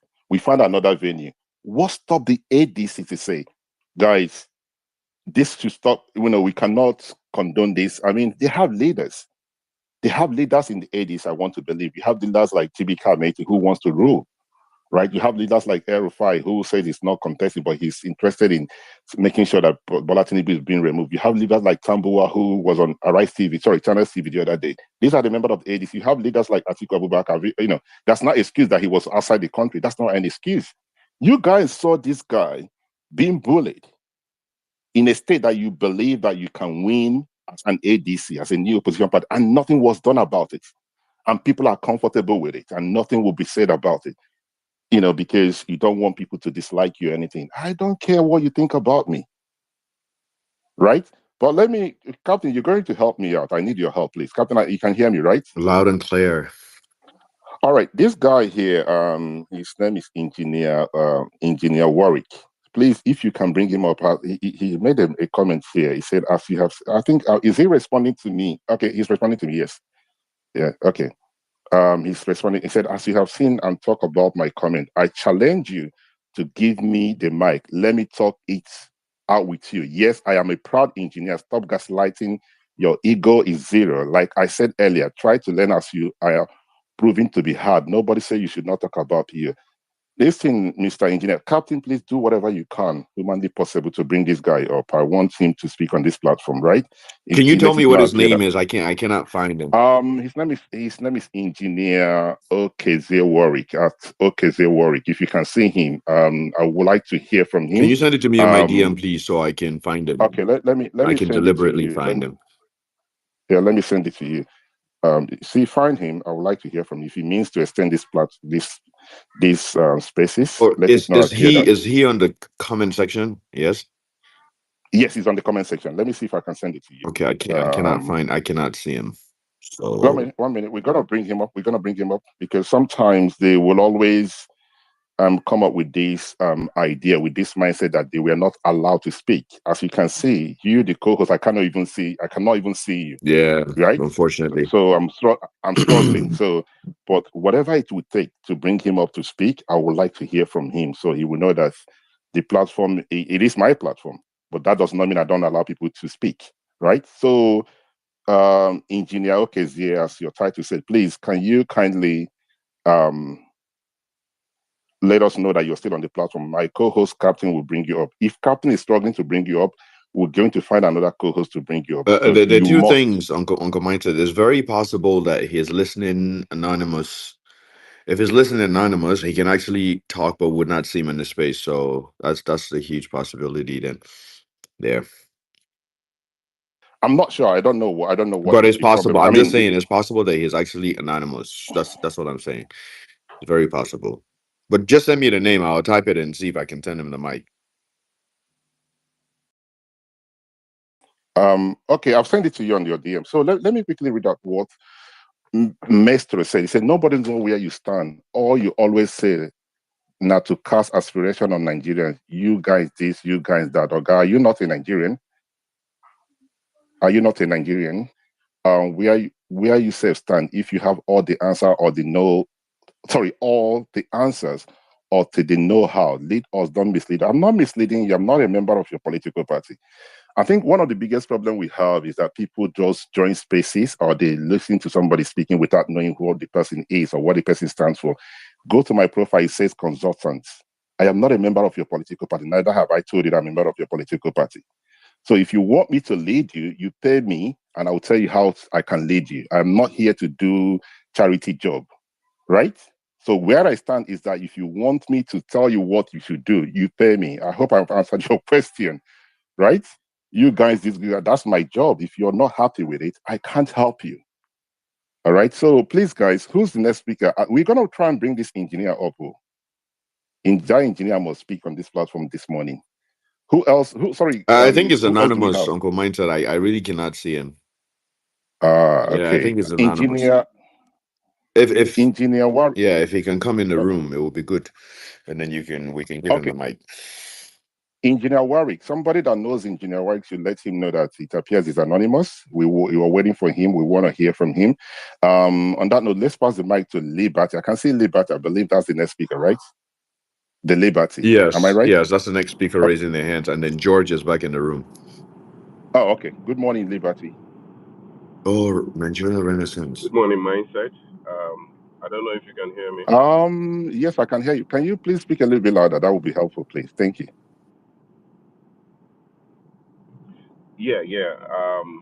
I'm speaking louder now. I don't know if it's Yes, better. it is better. Thank you, sir. Thank you very much, and thanks for the opportunity to speak on this your space. I've been following your space for a while, and I want to focus basically on GRV. He's actually a very, very admirable fellow, having shown capacity to lead, and I think his strategy is fantastic. After the elections, he followed it through to the Supreme Court, and then he didn't back out, like you rightly said. And he went into the works using, well, usually, I think it's the P2B style in one way, humanitarian, finding a way to get to the people, and then raising this consciousness about who is actually a Lagosian. And that became the mantra, our Lagos. And with that, our Lagos thing, whether you like it or not, joining the ADC with Rauf in ADC is a big threat to any political party that is going to work against them, especially the ruling party. And if you remember, it's not like the incumbent is going to come back. Someone else is going to be flying the flag for APC in Lagos State. Nobody knows who that is for now. So it's going to be a difficult one. It's an opportunity for the opposition. And if he continues the way he's doing, I think he's going to do well. I don't also think the idea that he might not have chances, that there might not be possibility of somebody unseating APC at this point, I think that is accepted from the same point we draw at some other of our leaders or willing leaders that they decide to chicken out when issues come. We accept the fact that the political system. Sorry, guys. Sorry about that. We accept the fact that the political system does not favor everybody equally. So because of that, we make that decision or we make that insertion that hopefully he might not win. I believe he could win, and I believe that if he continues the way he's doing, what happened yesterday actually has pushed him up in the rating mark. I saw him trying to make sure that people are not hurt. That was really very, very interesting. Even when he found out that there could be somebody coming against the former aspirant from River Delta State, he came in, he tried to keep everybody in check. He did great, honestly. So I join in commending him. And I think we shouldn't, move away from that topic. It's just about somebody asking what's the way forward. The way forward is this. For me, I think people should adopt the idea of, understanding your opponent and building the right strategy. And I don't agree with the fact that if, for instance, you threaten me and I don't have a strategy to counter you, I will go ahead. No, I won't. I'm going to go back and re-strategize and then see how I'll come back again. Because if you go unprepared, you probably don't know what the other person has in stock for you. So I think GRV was prepared. I think his team were prepared. Um, I think this is also a strategy for him, whether it worked or not. The whole thing is a very big political strategy for him. That's just the way I see it. He just played his game, and the game struck, and it gave him the required momentum that he needs. And I think his rating is definitely going to spike up, and APC will get ready for him in 2027 if he continues with this, especially with the grassroots support that he's gathering in Lagos, and with our Lagos thing. I think he's going to do great. I want to also appreciate your ability to manage this particular session, especially because sometimes you don't want people to digress, but there are comments that could be sensitive, and I think we should just understand that Nigeria is critically, heightened up in sensitivities. Everything is like we just want to eat ourselves up, and we just have to tone it down. Nobody is against anybody the way I see it. Your strategy might not be acceptable by me. I might not. You might not also accept. I might not also accept yours the same way you don't accept mine. The bottom line is, if it works for me, fine. If it doesn't work for me, then I'll go and learn. And like I said, GRV strategy is working. And with this, I think he's going to get more people supporting him. And I think we should focus on that and helping to, advise other leaders and their followers to listen. Because once you listen, you're able to see some of the beautiful ideas that came out from what happened yesterday. Because it's not just about bantering here and there, trying to defend. It's about asking yourself, is your own strategy working? And with that, I yield. Thank you. All right, thank you very much, the Liberty, for your submission. Let's see who else we have. How are we getting on with bringing up bringing up the engineer, Captain? Any luck? Well, I don't think the engineer is putting his mouth where his money is because I still cannot find him. So if he can come outside from the hiding, then of course we'll bring him up. If there's nothing we can do, I've gone to his page and I cannot do any. There's no magic. He must come into space. Even though enter the space, there's nothing we can do. Uncle Mine said. So All right, thank you. if he really is up for the challenge, he should come in and then we will bring Uncle. All right, thank you very much. Let it not appear that myself, and my co-hosts are doing everything not to allow him to speak. Please, if there's anybody on the platform who can see the engineer, Yes. if there, please do let us know. The engineer must speak. We must allow him to speak because it appears that he has quite a number of things that he would like us to learn from him and how to do things. Perhaps he thinks we are not doing it the right way. So if there's anybody around who have access to engineer, or if you can see him, please, I'm very, very happy to make the person a co-host so we can have two co-hosts to bring the engineer up to be part of the conversation. He will speak this morning. We are going to extend the platform, the time he will speak. Binary Master said, we know the give Shishi. Good luck, guys. I'm not asking you to give me Shishi, right? If you don't want to give Shishi, good luck. Continue with what you're doing. My job is to be on this platform and discuss with those who care to listen and those who disagree. And I've seen some comment, nobody, you know it all. I know nothing. I know absolutely nothing about politics. I've said it a couple of times. I didn't study politics. Some people will say I have masters in politics. No. It was just it's something I have, I have interest in, and that wasn't what I interested in school. But I picked up from there. I learned from every one of you. I do a lot of research, right? So it doesn't mean that I tell you guys that I know anything. I know absolutely nothing in politics. The only thing I know is it's not up to 1%, and I'm still learning.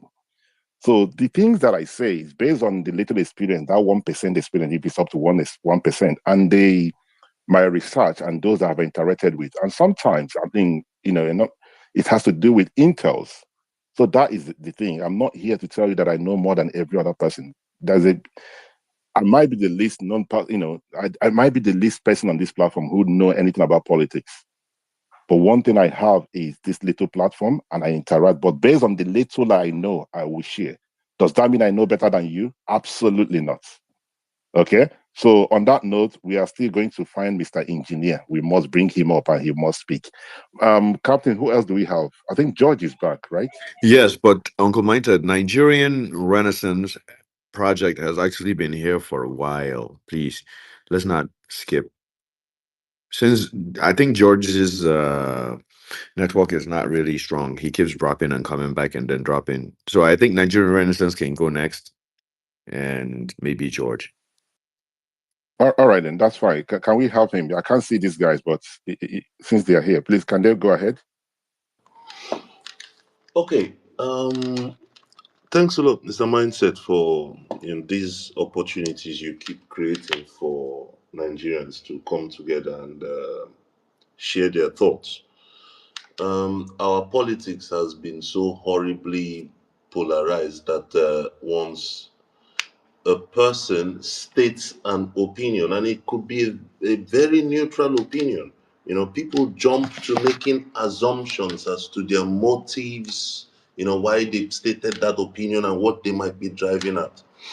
It's damaging our politics, especially for those who claim to want a better country and are in the opposition. I understand that the events of the last elections and the very horrible state of the country is making everybody very emotional and very reactionary. But honestly, if we must change the trajectory of the country, we must do it with calm heads. We must do it carefully. And most importantly, I think we must do it with a very strong consciousness of what we're up against. And I think that's the sentiment that certain speakers have been trying to put across and have only received attack or, retribution for it. Ferraris have very efficient and very powerful engines, right? But you can't take a Ferrari engine and put it in your speedboat. It's not going to take you anywhere. And this is the mistake I think the opposition keeps making in Nigeria, is that they conduct themselves in such a way that it appears that they are not conscious of what it is that they are up against, right? So everyone comes to us talking about, well, he was threatened, or well, this happened, or well, that happened. There is a new trend of opposition, not opposition, of ruling party operatives trying to stifle opposition in different places. People do not pick up the mantle of leadership to turn around and make excuses as to why they let the ruling party stifle them. Right? Say what you want about Showore. I'm sure there's a lot of people who don't like his guts or how he does what he does. But one thing he has never done is back down from a fight. We're a nation of 200 million people. We are also a nation in dire straits. If this nation was a human being, it would be in the ICU. If we're being honest with ourselves, our nation is in a state of undeclared emergency. That means that whoever gets up and says, I'm going to lead these people out of these problems, must be ready to fight fire with fire, right?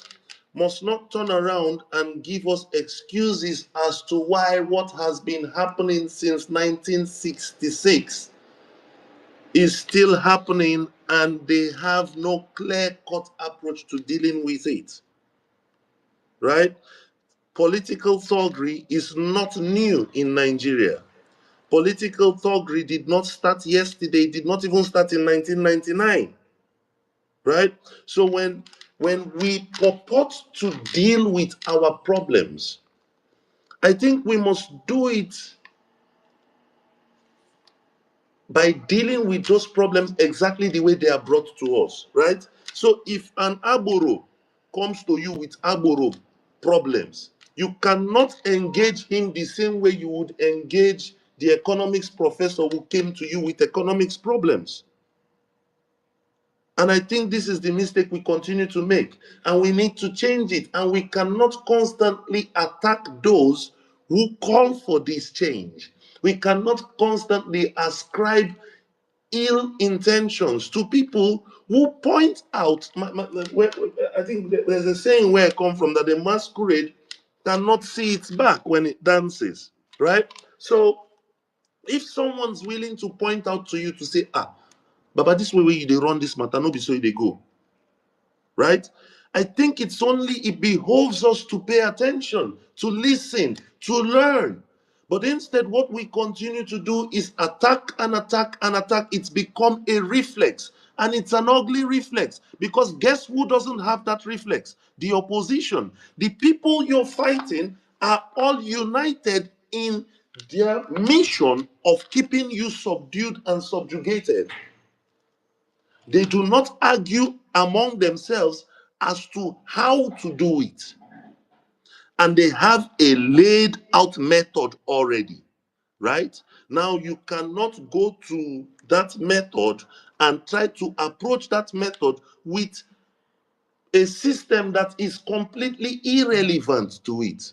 Right? We are Nigerians. We are in Nigeria. We have a Nigerian society. We do not have a British society. In our society, politics doesn't work by yeah, and the nays have it. In fact, when the nays have it in Nigeria, there usually are no nays. It's just one man saying everything is nay. Our politics is different. And we need to wake up to this reality. I'll rest my case for now. All right, thank you. The Nigerian, I believe that's the name. I can't see you, but I can hear your voice. I do apologize. I'm having this network problem, and I know somebody will make fun of it and talk about my Android. But thank you very much for your wonderful submission. Captain, how are we getting on with the engineer? Please, somebody should let me know when he's on this platform. Well, I Can we guess the find him? engineer's at work, man. I can't find him here. Uncle Mindset, I don't know if you see him at all. Your next speaker is okay. So I think you should take it this way, right? George, there's supposed to be King Izzy, but King Izzy is not raising his hand. So I think George, Mika, okay, King Izzy has raised his hands now. So it's George, King Izzy, Mika, Telma. That's how your thing is going now. If you Okay, that's remember. fine. Yes, So sir. thank you, sir. So those on the speaker section, please, if you can help, can any one of you see the engineer on the platform? Can any one of you see the engineer? You can unmute your mic and speak. I can't see you guys. I can only see George. That's the only person I can see on this platform. And those on the speaker section, can any one of you see the engineer on the platform?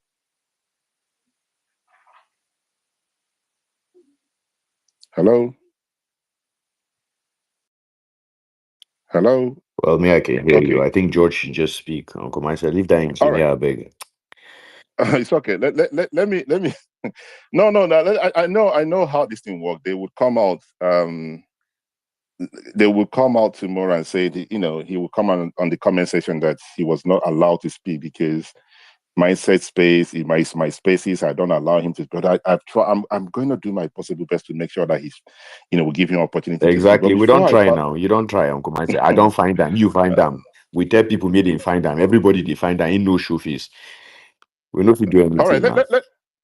let's move on. I think my next speaker. Before I read that, let me quickly read out what's going on in the comment section, and at least let the people on the comment section know that they are part of the conversation. King Kelvin say, honestly, the ADC leadership from Peter will be Atiku, El-Rufai, Chambua, Bolaji. I mean, Bolaji is the spokesperson, right?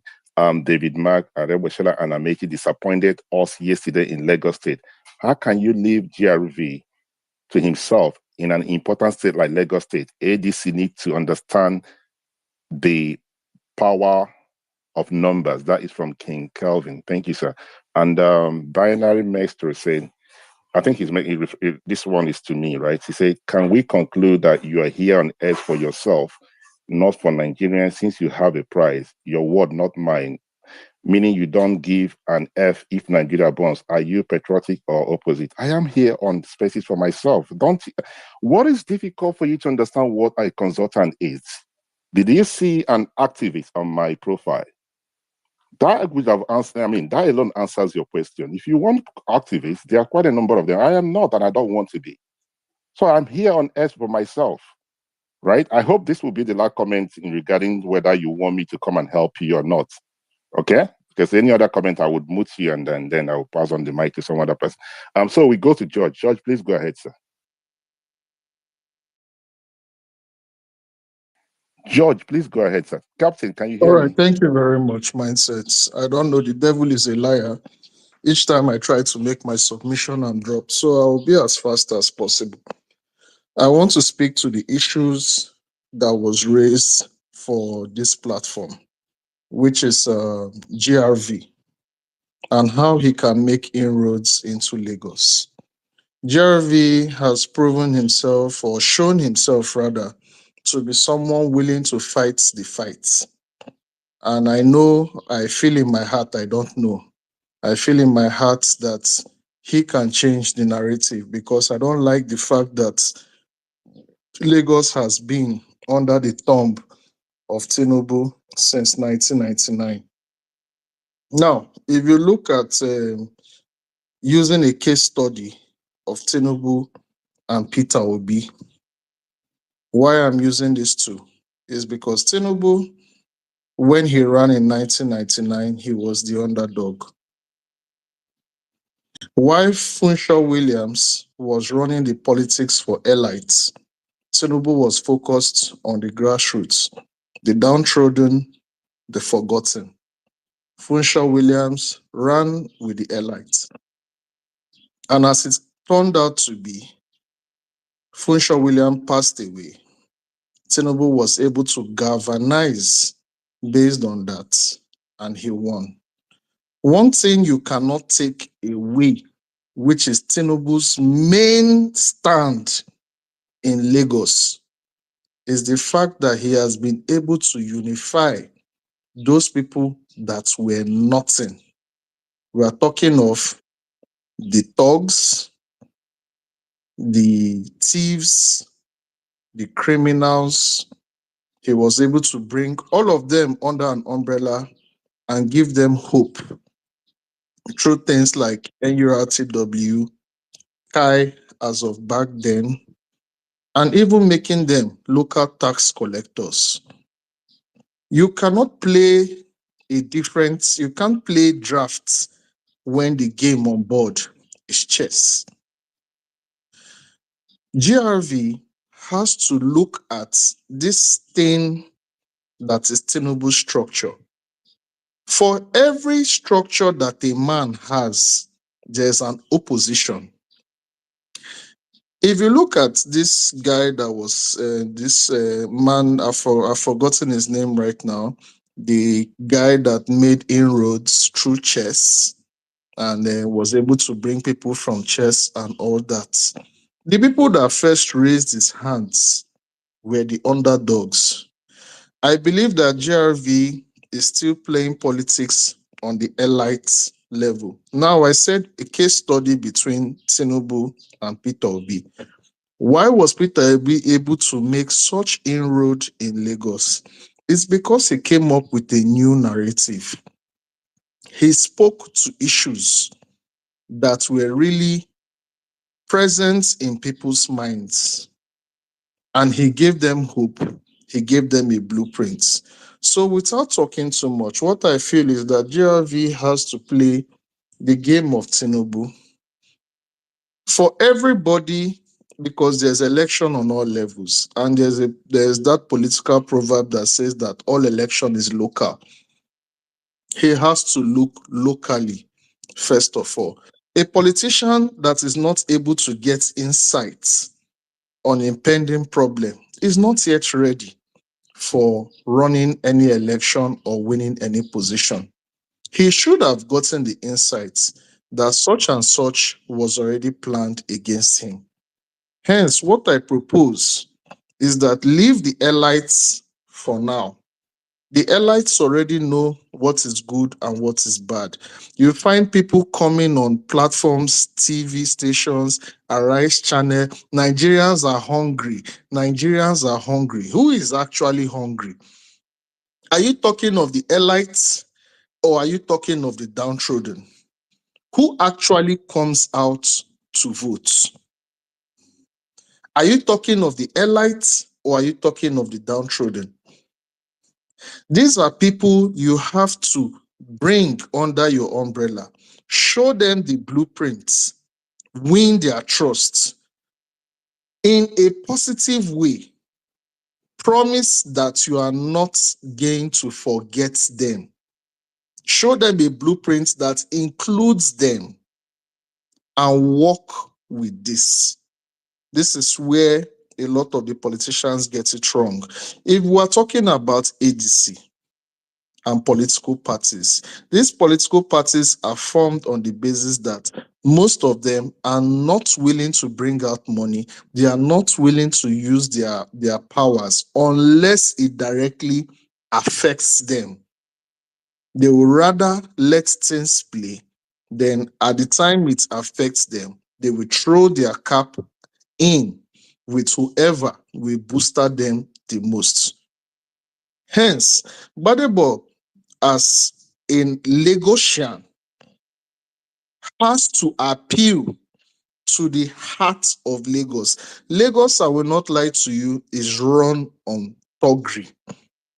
There are places you go to, if you go to Lagos Island to buy things, if you buy a lot of things, the minute you are going, you have to pay tax. On the streets, there are thugs. These people are everywhere. They are machineries of Asiwaju. You have to be looking at showing these people a blueprint. You have to be looking at creating a new narrative that makes them consider you. You have to be looking at getting people that work for you within that mechanism to be able to let you know that such and such has been planned against you. From the lowest ground, climb up. This is what I feel. I believe Nigerian Renaissance was equally pointing to something like this. You cannot abandon this level because this is where his power is in Lagos. The reason why he did not win Lagos in the last election is because Lagos is overwhelmingly filled up with people that are not even Lagosians or Yorubas per se. It's a merger of people from all over Nigeria, as it has been from the very beginning when the colonial masters were around. So all these people together, they saw the vision of Peter Obi and overwhelmingly they voted against him, even to the demerit of some people. Example, the woman that almost lost her eye.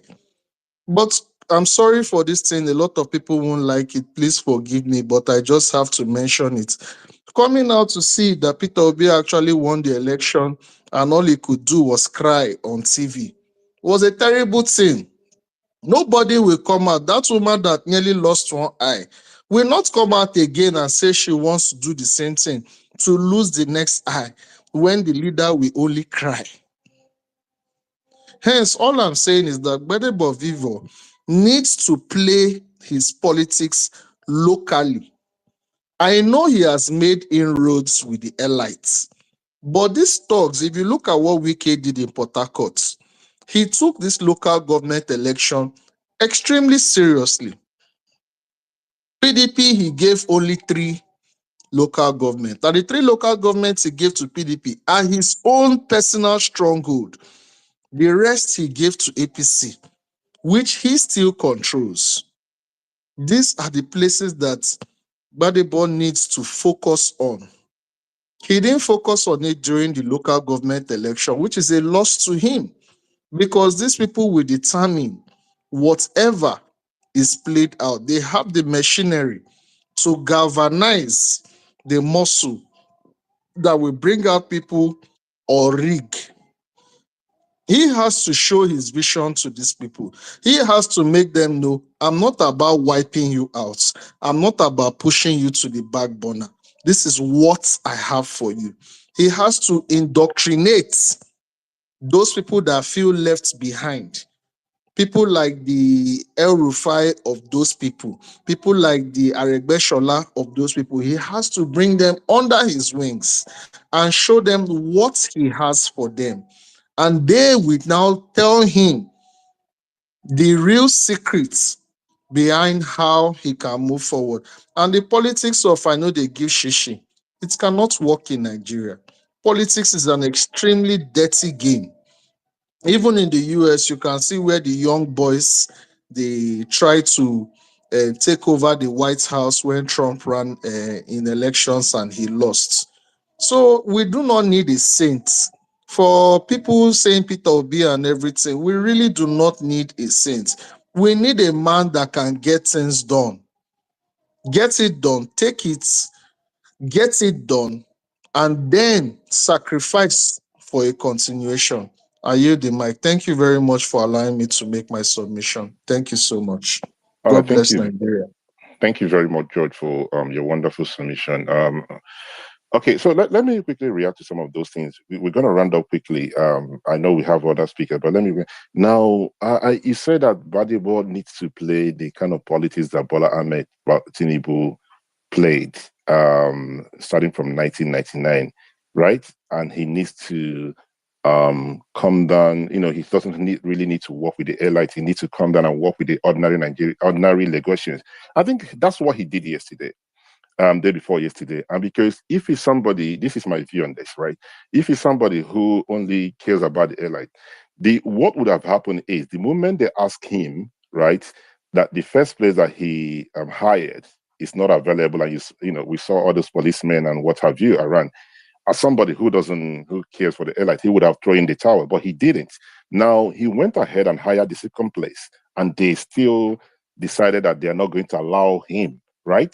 He said, no, I'm not going to. I mean, I'm not going to allow this. This is not going to happen, right? I have my supporters here. I have those who are with me, and I need to prove to them that I would, be there with them and everything. And he went ahead and hired the third place, which he used. So I think we need to cut him some slack because, as I said earlier on, I don't see any Nigerian politician, opposition politician, doing what that guy did. The first place you hired, you were not allowed. There was police there at Thuggery, thugs around. Then the second place, they would have said, you know one thing, enough of this. Guys, let's leave it and let's make the statement via, whatever other means that we can. But we must give it to him that he did his best, and his supporters and those who were not part of his supporters, somebody like myself, he doesn't even know that I'm talking about him. I saw what he did, hence I'm speaking about it. So we must commend him. And the other thing that you say that I respectfully disagree with, you mentioned that Peter B was crying on television. I mean, we are humans. I do cry. I believe sometimes things would happen to you and you cry. So crying about things does not mean he doesn't really care. I disagree with a lot of things that he has done. We have seen Atiku Abubakar cry on TV. We have seen other politicians. We have seen Buhari, all these, cry, and the late Buhari cry on national TV. But, saying because he cried does, mean that people will not vote for him. I disagree with that. And I will tell you why. There are people who will look at it and say, okay, listen, guys, this is not like every other politician we have. He has the sympathy for people. And that is the way he does things, right? So I don't think, him crying on TV is enough to say that people will not vote for him. I think he's actually showing that he's human, right? But that's my own on my own take on that. You can disagree, and I would pass the mic back to you. But before that, let me quickly read out what someone said on the comment section. I always find this a reference for opposition politics and music because how blind can one be not to see his Tinubu stooge looking to increasingly gain popularity for his future political aspiration while disguising as pre-oppressed to feed his master real-time intelligence. Okay. That is from one Mr. Dozier. So Mr. George, I can only see yourself on the platform and you raise your hand. But before that, please, sir, because of time, let me quickly ask my co-host, who is the next speaker, is Captain, who else do we have? Yeah, so King Eze and then Mika. All right, so King Eze. George, please do hold your thought for a minute. Let's hear from King Eze. We'll come back to you. King Eze, you have the mic. Good morning, sir.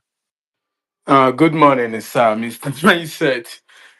Thank you for the good space as always.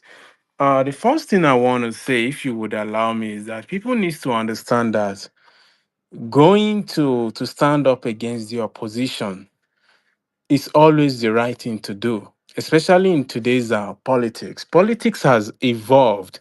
It's not the way it used to be, the classical gentleman politician that practice what they call double speak. You say something in a gentle manner, but it means something else. We live in the time of the strongman politics globally. Doesn't matter where you look now, except if the country is irrelevant. So it's important to understand that anybody who is not playing that, that's what the APC, when they merged with AMPC and other parties, that's what they played to kick out Jonathan and PDP and so on. They kicked them out of office. It's the strongman politics time. Me personally, I don't like it. I prefer the classical political system or political games. But the time we live demands for someone, if they say, hey, people are being killed there and you are threatening not to go, someone who will go there. It inspires confidence. Seems like people are looking for that confidence, almost like we are reversing to the times that kings will pick up their own body armor and lead their army into a battle. That's almost the mentality of today's politics. Like it or not, that's what it is. Now, for the man in Lagos, um, what he did was commendable. Now, it shouldn't be something that we are talking about saying is commendable. It should be the normal thing. But looking at how politics, how Nigerian political space is now, is very commendable because it's like the outlier. Now, philosophically, coming people saying Peter will be this, Peter will be that. You see, heavy is the head that wears the crown. Philosophically, that's what people are asking. If you are an opposition leader, people are looking up to you and people will demand more from you. To hear that much is given, much will be required. People need just if there's a bit of 2 or 3 minutes, just people who don't understand this. In 2007, when Putin spoke in the Munich Security Council conference, that was the first time that a world leader, I'm talking about this from a global scale, challenged the opposition, being the West, in a conference where Matt Gates was sitting, who was the defense secretary of the United States, challenged the unipolar order. That was a strongman politics. Globally, that is what is happening. Geopolitically, that's what is happening. You saw the type of things that people say in UK, Nigel Farage and so on, and they have a lot of followership. You know, you have it. Donald Trump, he won. When he declared in 2015 that he will run for election, he was bold. You know, in recent time, they shot at him and he trusted his fist or punched the sky, if you want to say that, and scream, fight, fight, fight. That's the world we live in now. People want a leader that is fearless, at least appear to be fearless. So I think the criticism is accurate when people say Peter Obi should have gone there. And the fact that those people suffered a terrible attack that is almost worse than what happened during Jonathan time when the schoolgirls were kidnapped. These people were literally killed, not even kidnapped, you know, and he decided not to go because he was threatened. I think that is even crazier than having a political rally and not going. I think political rally, okay, it's a rally, it's directly for my own benefit, but you saying you are not gonna go there, show your condolences and say something to those people in person because you don't want more fight or people being killed or whatever. I mean, it's kind of, I think the confidence that people have on you or in you as a person is gonna drop a little bit, and that is what people are criticizing when it comes to Peter Obi's action. If they threaten you there, you don't go. If they threaten your party there, you don't go. If your political party is not on local government ballot or council election ballot, you won't speak or you just speak. There's no action, no court cases, no suing of the opposition or anything. I mean, I'm not gonna call him coward. And people arguing that he's not a coward. Nobody called him coward. The person said, I was listening carefully, that that action is cowardice. He didn't say he's coward in everything he has done or he's doing. So maybe he's brave. After all, some soldiers they fight and retreat. That doesn't make them a coward. They go back and fight again. So I've said it many times here, and if mindset could remember, I've said it. The opposition lacks strategy and strategists. They are not organized. That I can say based on their action. I'm not an insider, but based on what I'm seeing as an outsider, I'm not an insider in their party, but as an outsider, they don't seem to be organized. They are losing a lot of opportunities in media space, in action, and so on. Without dragging on too much, that's my own 2 cents on this issue. I hope the oppositions are listening and learn to take action at the right time and the right and take the right opportunity. Thank you, mindset and Sky Downfall. Thank you, Downfall driver. Thank you. Okay, thank you very much. Sorry, I said George King. I believe that's the name, right? For your submission. Now, see, if somebody have joined on this platform now, they will think we are comparing Peter Obi with GRV, right? And then it would appear that, okay, why is he always him? Is he the only leader? It was the name Peter Obi came up because somebody was trying to compare it, trying to defend him not going to Benue State. And I did mention that Atiku Abubakar, and I have not seen anybody from here defending Atiku Abubakar, taking doubts from going to campaign in River State. It for me, it's just as, it's nonsense anyway. Now, and if you guys remember, please, somebody need to correct me if I'm wrong, when Senator Natasha was going through his problem with the Senate president, and I think we had a space here, and I spoke about it. I will look around and see if I recorded, and I called out the PDP, and I said, "Where is Atiku Abubakar? Why is he not standing with this woman and everything?" The thing I realized is, everybody is very comfortable when it's when it happens to other people, but people are not comfortable when you call out or you think that their leader is not doing something right. No, you are against their leader. If it means I'm against your leader, there is absolutely nothing I can do about it. And on that note, Captain, do we have any more speakers and we can round up? I can't see anybody. Hello, am I still audible? Yes, you are. Can I complete my submission, or do you want someone else, please? No, 1 minute, sir. 1 minute. Do we still have our co-host? Because I can't see anybody on the platform. I can only see Liberty. Do we still have our co-host on the platform? Yes, I can see him, Sky. Okay. Okay, let me see. Why is okay, he's All not right, this is Mecca. I'm supposed to go after the last person that spoke. Okay, so Mecca, thank you, sir. Who else can you see on the platform? I can hear your voice. Who else can we see? Can you I see? can see your co-host. I can see your co-host. Then I can see George as well. Only myself, the co-host, and George, right? Yes. Okay, Mecca, please go ahead. Nigerian Renaissance is also here. All right, thank you very much. So George, please go ahead. Let's make it brief so I can see if my co-host is still with us. Go ahead, sir. Good Thank morning. you very much. I'll be very fast. I want to applaud King Eze on what he said. Really, we are the downtrodden in Nigeria. I will not say we. I am among the downtrodden in Nigeria. While I still live comfortably, I wish for things to be better. Peter Obi, he made inroads the last time, but I can tell you comfortably, which by God's grace I will be proven, he will not make that much inroads this time around. There is a game that is being played. You don't play drafts when your opponent is playing chess. For Gbadebo Vivo Roads, he has a lot of things going on for him. I still reiterate that where he needs to focus is on the local politics. These people are up for sale. They are up for sale. They are not people that have genuine loyalty. If he shows them a blueprint and is able to galvanize them under his umbrella, there will be one or two spies among them, but he will gain more than he will lose. He will make far more inroads than the last time. The last, just on a side note, Ambode is going to throw his hat in for this new Lagos state election. He has made peace with Tinubu.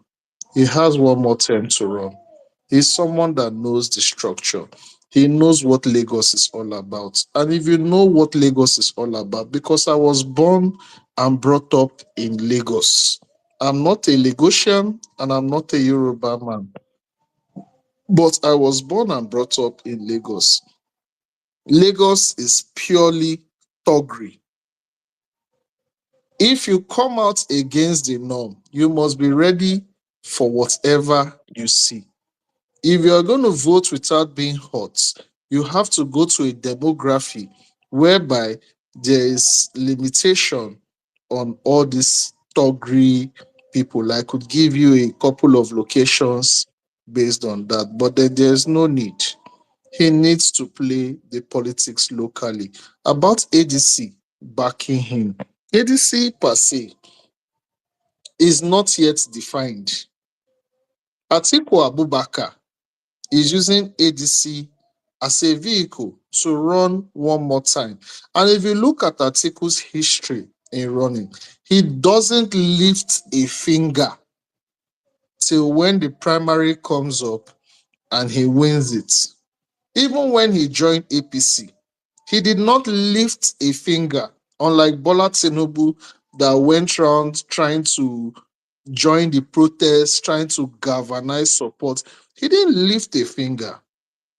He ran against Buhari. He lost. When he lost, he went back to the PDP. So anybody that is expecting anything from the structure of ADC, being that the structure of ADC, which we all see currently, is majority of Atiku's followers, including the speaker, the present public rep, Bolaji, that they have. They all work for Atiku. If you're expecting anything different, you are wrong, because he's the one bankrolling them. And he's not going to move a finger till he has what he wants. Badebo needs to take a page from both Peter Obi and Tinubu. Play the politics locally in terms of Tinubu. In terms of Peter Obi, show the people something new. Show them something new. Let them see what exactly it is that you are trying to do. Where I give my cap, where I hail Peter Obi is that he has been able to be such an opposition that he has made the government do some things which they would never do before. He has been able to put them under check and balance. Oh, if I was in such a place, I would do such and such and such. Which Tinubu replied, told Nigerians, I listen to everything you say, even opposition. When you talk, I listen. I will use it for my own good because I am president and you are not. There is no shortage of idea. Badebo should sell himself to this main machinery, that because honestly, there is no way we can unite and we say we are going to unite up to the extent that we are willing to die. Nigerians are not the sort of people that are willing to die. They are the sort that once the bullet is shot, everybody will run. Let's call a spade a spade. He needs those people that have nothing to lose. Play the politics locally. If you're going to spend money on these people, not by giving them the cash, but showing them what you can do for their children, doing things that they can actually see. Let them feel that they are part of you, and you will make inroads. Mindset, I'm just going according to what the space is about, so that we can have a change. Otherwise, it is still the same thing we are talking about that they are going to use to defeat him. If he doesn't make inroads into this place where the election is actually fought and won. He will fight, but he will lose again. God bless you all. Thank you for giving me the chance to be able to speak my mind. God bless Nigeria. Thank you. Okay, thank you very much, Neka, for your submission. So let me quickly No, react. this is not Mecca. Sorry, I don't know who. Sorry, what's your name, sir? Please. George spoke before me. George spoke before me. George just finished speaking. Okay, so who was the person that spoke now? George. Is it George that just spoke right now? Yeah, I was supposed to speak, but he cut in, so I allowed Yes, him. George, I just spoke right now. I'm really, really sorry. This is very unprofessional. I can't see anybody, so I'm only going by the voice. I do apologize. Now, let me quickly respond to this before I pass the mic to Mecca. George said, I believe it was George, right? That Ambode is running. I don't know. See, one thing I would always speak on is what I know. If I don't know, I will tell you I don't know. I'm not sure. I don't know if Ambode is running. It's on right? the news, sir. Sorry, sir. Can you please allow me to land? Okay, I lost my train of thought. Okay, where was I again? Okay, I lost my train of thought. So I was going to say something. You were saying something about you're not aware that Ambode is going to run, something like that. Thank you very much. So yes, I am not aware. I mean, George just said that it's on the news. Maybe he have. I don't know. Let me not speak on what I don't know. Now he spoke about Atiku and he said that if the ADC is built around him and everything, that's actually one of the reasons why he should speak up. I've said it before, and I will continue to say it. Atiku is still playing the 1999 kind of politics, and that is not going to help him, right? The individuals around him are not willing to learn. Okay, this whole kind of we are not in 1999 anymore, and he has to learn if he wants to, right? Do I think he will win? It's up to him, right? I mean, this is me speaking right now. Do I think Atiku will win Bola Ahmed Tinubu if there's an election tomorrow? Absolutely not. You can disagree with me. That's my position. So if he has not learned anything from 1999 or 19 whatever when he started running and everything, and he wants people to give him the ticket, then he will go out there and win. I mean, he has no chance whatsoever because the politics of Nigeria changed in 2015. It's not the same anymore. All right. So those around him should advise him that this thing that he's doing, he will sit down and people will come to you and then you will give you the ticket and you lead. Nigerians are not going to accept that. He has to show that he's a leader. Have you proven that he's a leader? Absolutely not. In Kogi State, one would have, thought that he would have backed Senator Natasha. If I was in his position, I would have been in Kogi State and backed Senator Natasha. That's what leaders do, right? Now, I'm not here to hold brief for the governor of Rivers State. When the guy was going through the difficulty thing about you wanted to see leadership, but there's no leadership. The guy was at a point on his own. You wanted to see someone like Atiku Abubakar going to Rivers State and, commend him because both of them were still in the PDP then, but he didn't do that. He was still out there putting this. So if his plan or his pathway to Aso Rock is to see that and people will give him the ticket, I think he should wait again till 19 whatever when he wants to. But on that note, I think we have Captain. Who else do we have? Captain is not here. I'm supposed to go next. I've allowed two people to speak before me. Okay, so Captain is not here. Mecca. Who's bringing the speakers up? We have more speakers I can see. How do we still have our co-host? Hello?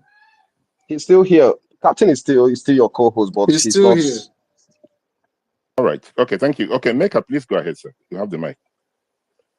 Okay, I'll be brief. One thing I've noticed because in defense, let me start with defending Bade Boros a little bit. I've seen him because the last speaker, I think it was George, that said that he didn't do this, he needs to do that. I think from an observer's point of view, he has been doing the needful with the grassroots. But the thing is that there's a way Lagos is structured, and the people that will actually will, some of his what is supposed to be his approach to being more visible. Those ones are with Tinubu already. And the whole Tinubu, George also established that Tinubu we against the engineer that died, Funsho Williams, in 1999, that this one was a more of for the elites, and Tinubu went and galvanized the grassroots people. And over the years, he has really, improved and evolved with his leadership with them. So for Badebo, who is a new person, and I would really like Nigerians to actually give him, just give him some credit. The ones that he has done, not backing down. That's like for a place like Lagos and him coming out the way, because he has been in the news, he has been, countering just like what P2B is doing on a national scale in terms of putting the federal government in check, by countering some of their policies. Badebo, he has been doing that. He has been on TV more than any other would be gubernatorial candidate in Lagos. So now that he wants to make it, celebrate his moving into the ADC, and this happened. So that will take me to my next point, which is the leadership with the ADC. I never for a second trusted them, because I've looked at the personalities in their leadership. Yes, I didn't really know much about Arebe Shola, but from what happened yesterday, I can see a little bit that he's not really in control, especially Lagos, because some of the places that this thing happened used to be Arebe Shola's stronghold, which is Alimosho area. For the ADC national, David Mark, Atiku, Rotimi Amechi, El Rufai happens to be in Imo State this weekend, so he was already engaged with something that is on the public space. And he, El Rufai, was also a victim of some of these things that happened locally when they want to do this party gathering. But the leadership in ADC, most of them are not nurturers, because building a political party, Nigerians don't really know how to do this. They can do it maybe in a setting like, we're in a military regime and we want to move to democracy or civilian regime. Okay, politicians will now, they can build it on that level. But within a civilian space, building a political party, from the grassroots, I can see that it's not really that easy. Yes, there was a coalition, but they were aiming for presidency in 2015. So by 2013 and 2014, they were governing. That coalition worked. But now a bigger player in politics is now in charge overall. And these other politicians cannot even come together. I don't like the fact that they don't really understand the word nurturing and also building and the whole support system. I noticed that also with how Senator Akpoti was treated in her travels with the, trying to go to her own constituency. There was it has been repeated here, so let me not go into that again, but there was no visible PDP person that came, in solidarity with her. Abba Moro, I think he's from Benue State. He's one, I think, top ranking PDP person that was, publicly supported her, but he still didn't go all the way to support her in person when she went to her constituency. And if I'm in her shoes, I will even boycott PDP, anything PDP for now, because PDP did they had one meeting recently, some of their governors. I was even surprised that some of these people are still with PDP, and Natasha was able to go through all that alone. So anybody that is dealing, if you're entering politics, just be mindful that when you want to do an out of the world kind of stand your ground, you probably will do it alone. So just prepare your mind, because Natasha she has been in that kind of situation and she went through it alone. Now Badebo and even El Rufai in Kaduna like 2 weeks ago. So I am kind of disappointed. I am disappointed that the people that actually want to take over from APC, this is what they can't even, you can't even see them. Not a statement, not even, because I expect somewhere like Lagos for the likes of the spokesman, at least, even if you don't want to bring down all the big names, Bolaji is supposed to be in Lagos with Gbadebo, or else there is something that we are missing, or else they just don't want it, or else the other conversation going on this app that, oh, the whole ADT idea thing is that they want to get Atiku there. Atiku will finally be and the likes of Peter Obi and his supporter, they're already pulling out. And ADC is not really gathering that kind of momentum anymore. That is the truth. And Gbadebo, that's affected Gbadebo as well. But I just want to give him some credit that he's really trying. And I don't. This morning I even saw him on Arise, so that he's very visible. I don't know what else any other person is expecting this guy to do. And also there's there's one statement I grew up hearing. They even Nigerian movies also depicted statements like that. Some persons have been repeating it here that politics is a dangerous game. No, it's a strategy game. And mindset, you, the host here, you're a consultant, you know that these things has a lot to do with strategy and planning and nurturing, which the opposition, they don't really have some of the people.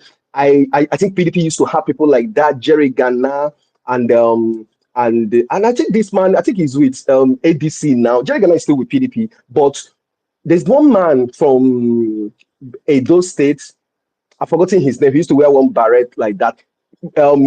He's one of those people that, not he was even a part of the planning of APC.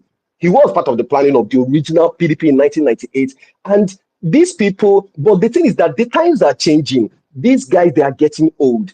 The fact that whatever was able to pull this off and Natasha to pull this off for the PDP, this Natasha and Badebo are supposed to be in the think tank group of these political parties. Because one thing, they are younger, they have social media, they are living a social media era, and they are having this kind of strategies that but they are having like obstacles. So the party and these big wigs need to come out, not from the side, not statements, physically. That is still lacking, and that is really sad. Are you here? All right, thank you very much. I think it's Mecca, right? I got the name right because I can't see you. Yes, Okay, it's Mecca. Yeah. Okay, thank you very much for your submission. Now let me react to some of the things that you said. You see, it's very disappointing that the likes of some of the names that you mentioned, we are not there to be with support GRV, right? It's very, very disappointing knowing that he's going for a state like Lagos State. Okay. Now, the other thing that really, I was really disappointed with is it's not the fact that they didn't even get there. When these things were happening, right, you wanted to see something from them, but nothing was coming from any one of them, right? There was this handle, I think it was 2 handles that I saw putting out, guys, this is what's going on. I think we hosted a space the other day. Somebody was saying to that Badibos GRV's place that he wanted to use had been taken over by the police. So the next day being yesterday, one was hoping that, okay, what would be the case? What would happen? Now, this guy chose another place, and this individual still with police and what have you, tried to stop him. And you're hoping to hear from the so-called opposition. There was no one there. That they don't have to be there physical, but at least the best they can do, as they always do, put out those things that you guys know how to do. Where was Atiku Abubakar, who wants to lead Nigeria? And from what others have, the other speaker said that he's just wanted to get a ticket. There's nothing to support this guy, right? Where was TBK Meti, who tell Nigerians that he has what it takes, that he will gone for the ADC ticket? This is somebody in a state that that the president, unless claim to be from, right? Or he governed Lagos, and you know how important Lagos is. People be one Lagos State. It's gonna be a very difficult thing for another person to win Lagos State. And you have a young man who have a template. Whether he's going to win or not going to win is a different thing.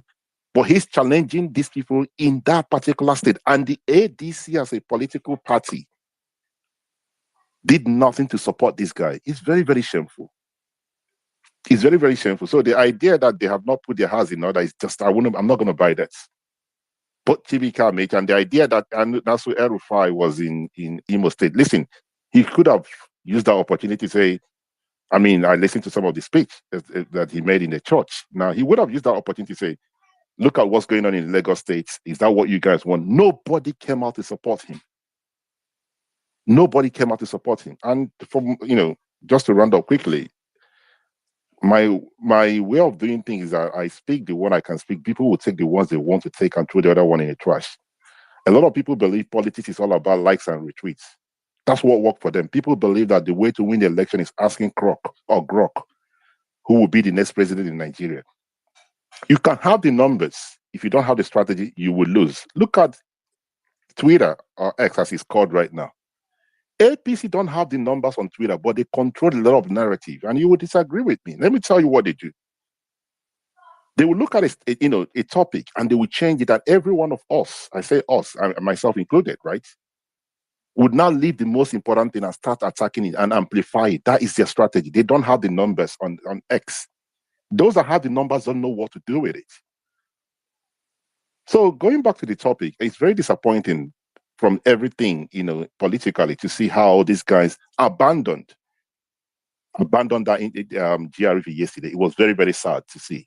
But I must commend him because he didn't give up. I must commend him for not allowing these individuals to bully him.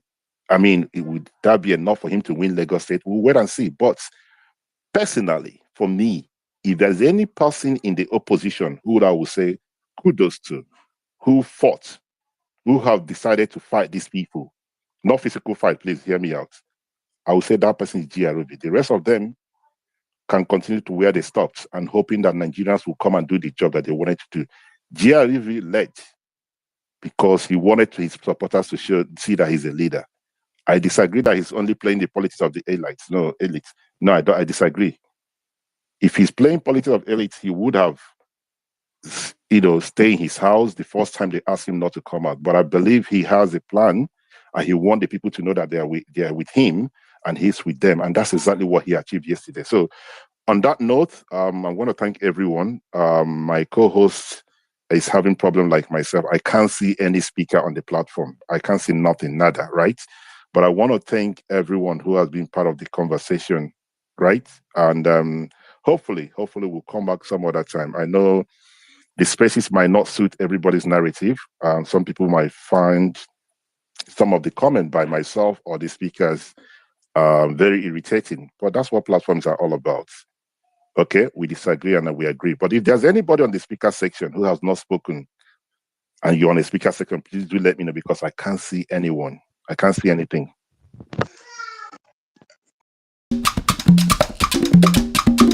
La la la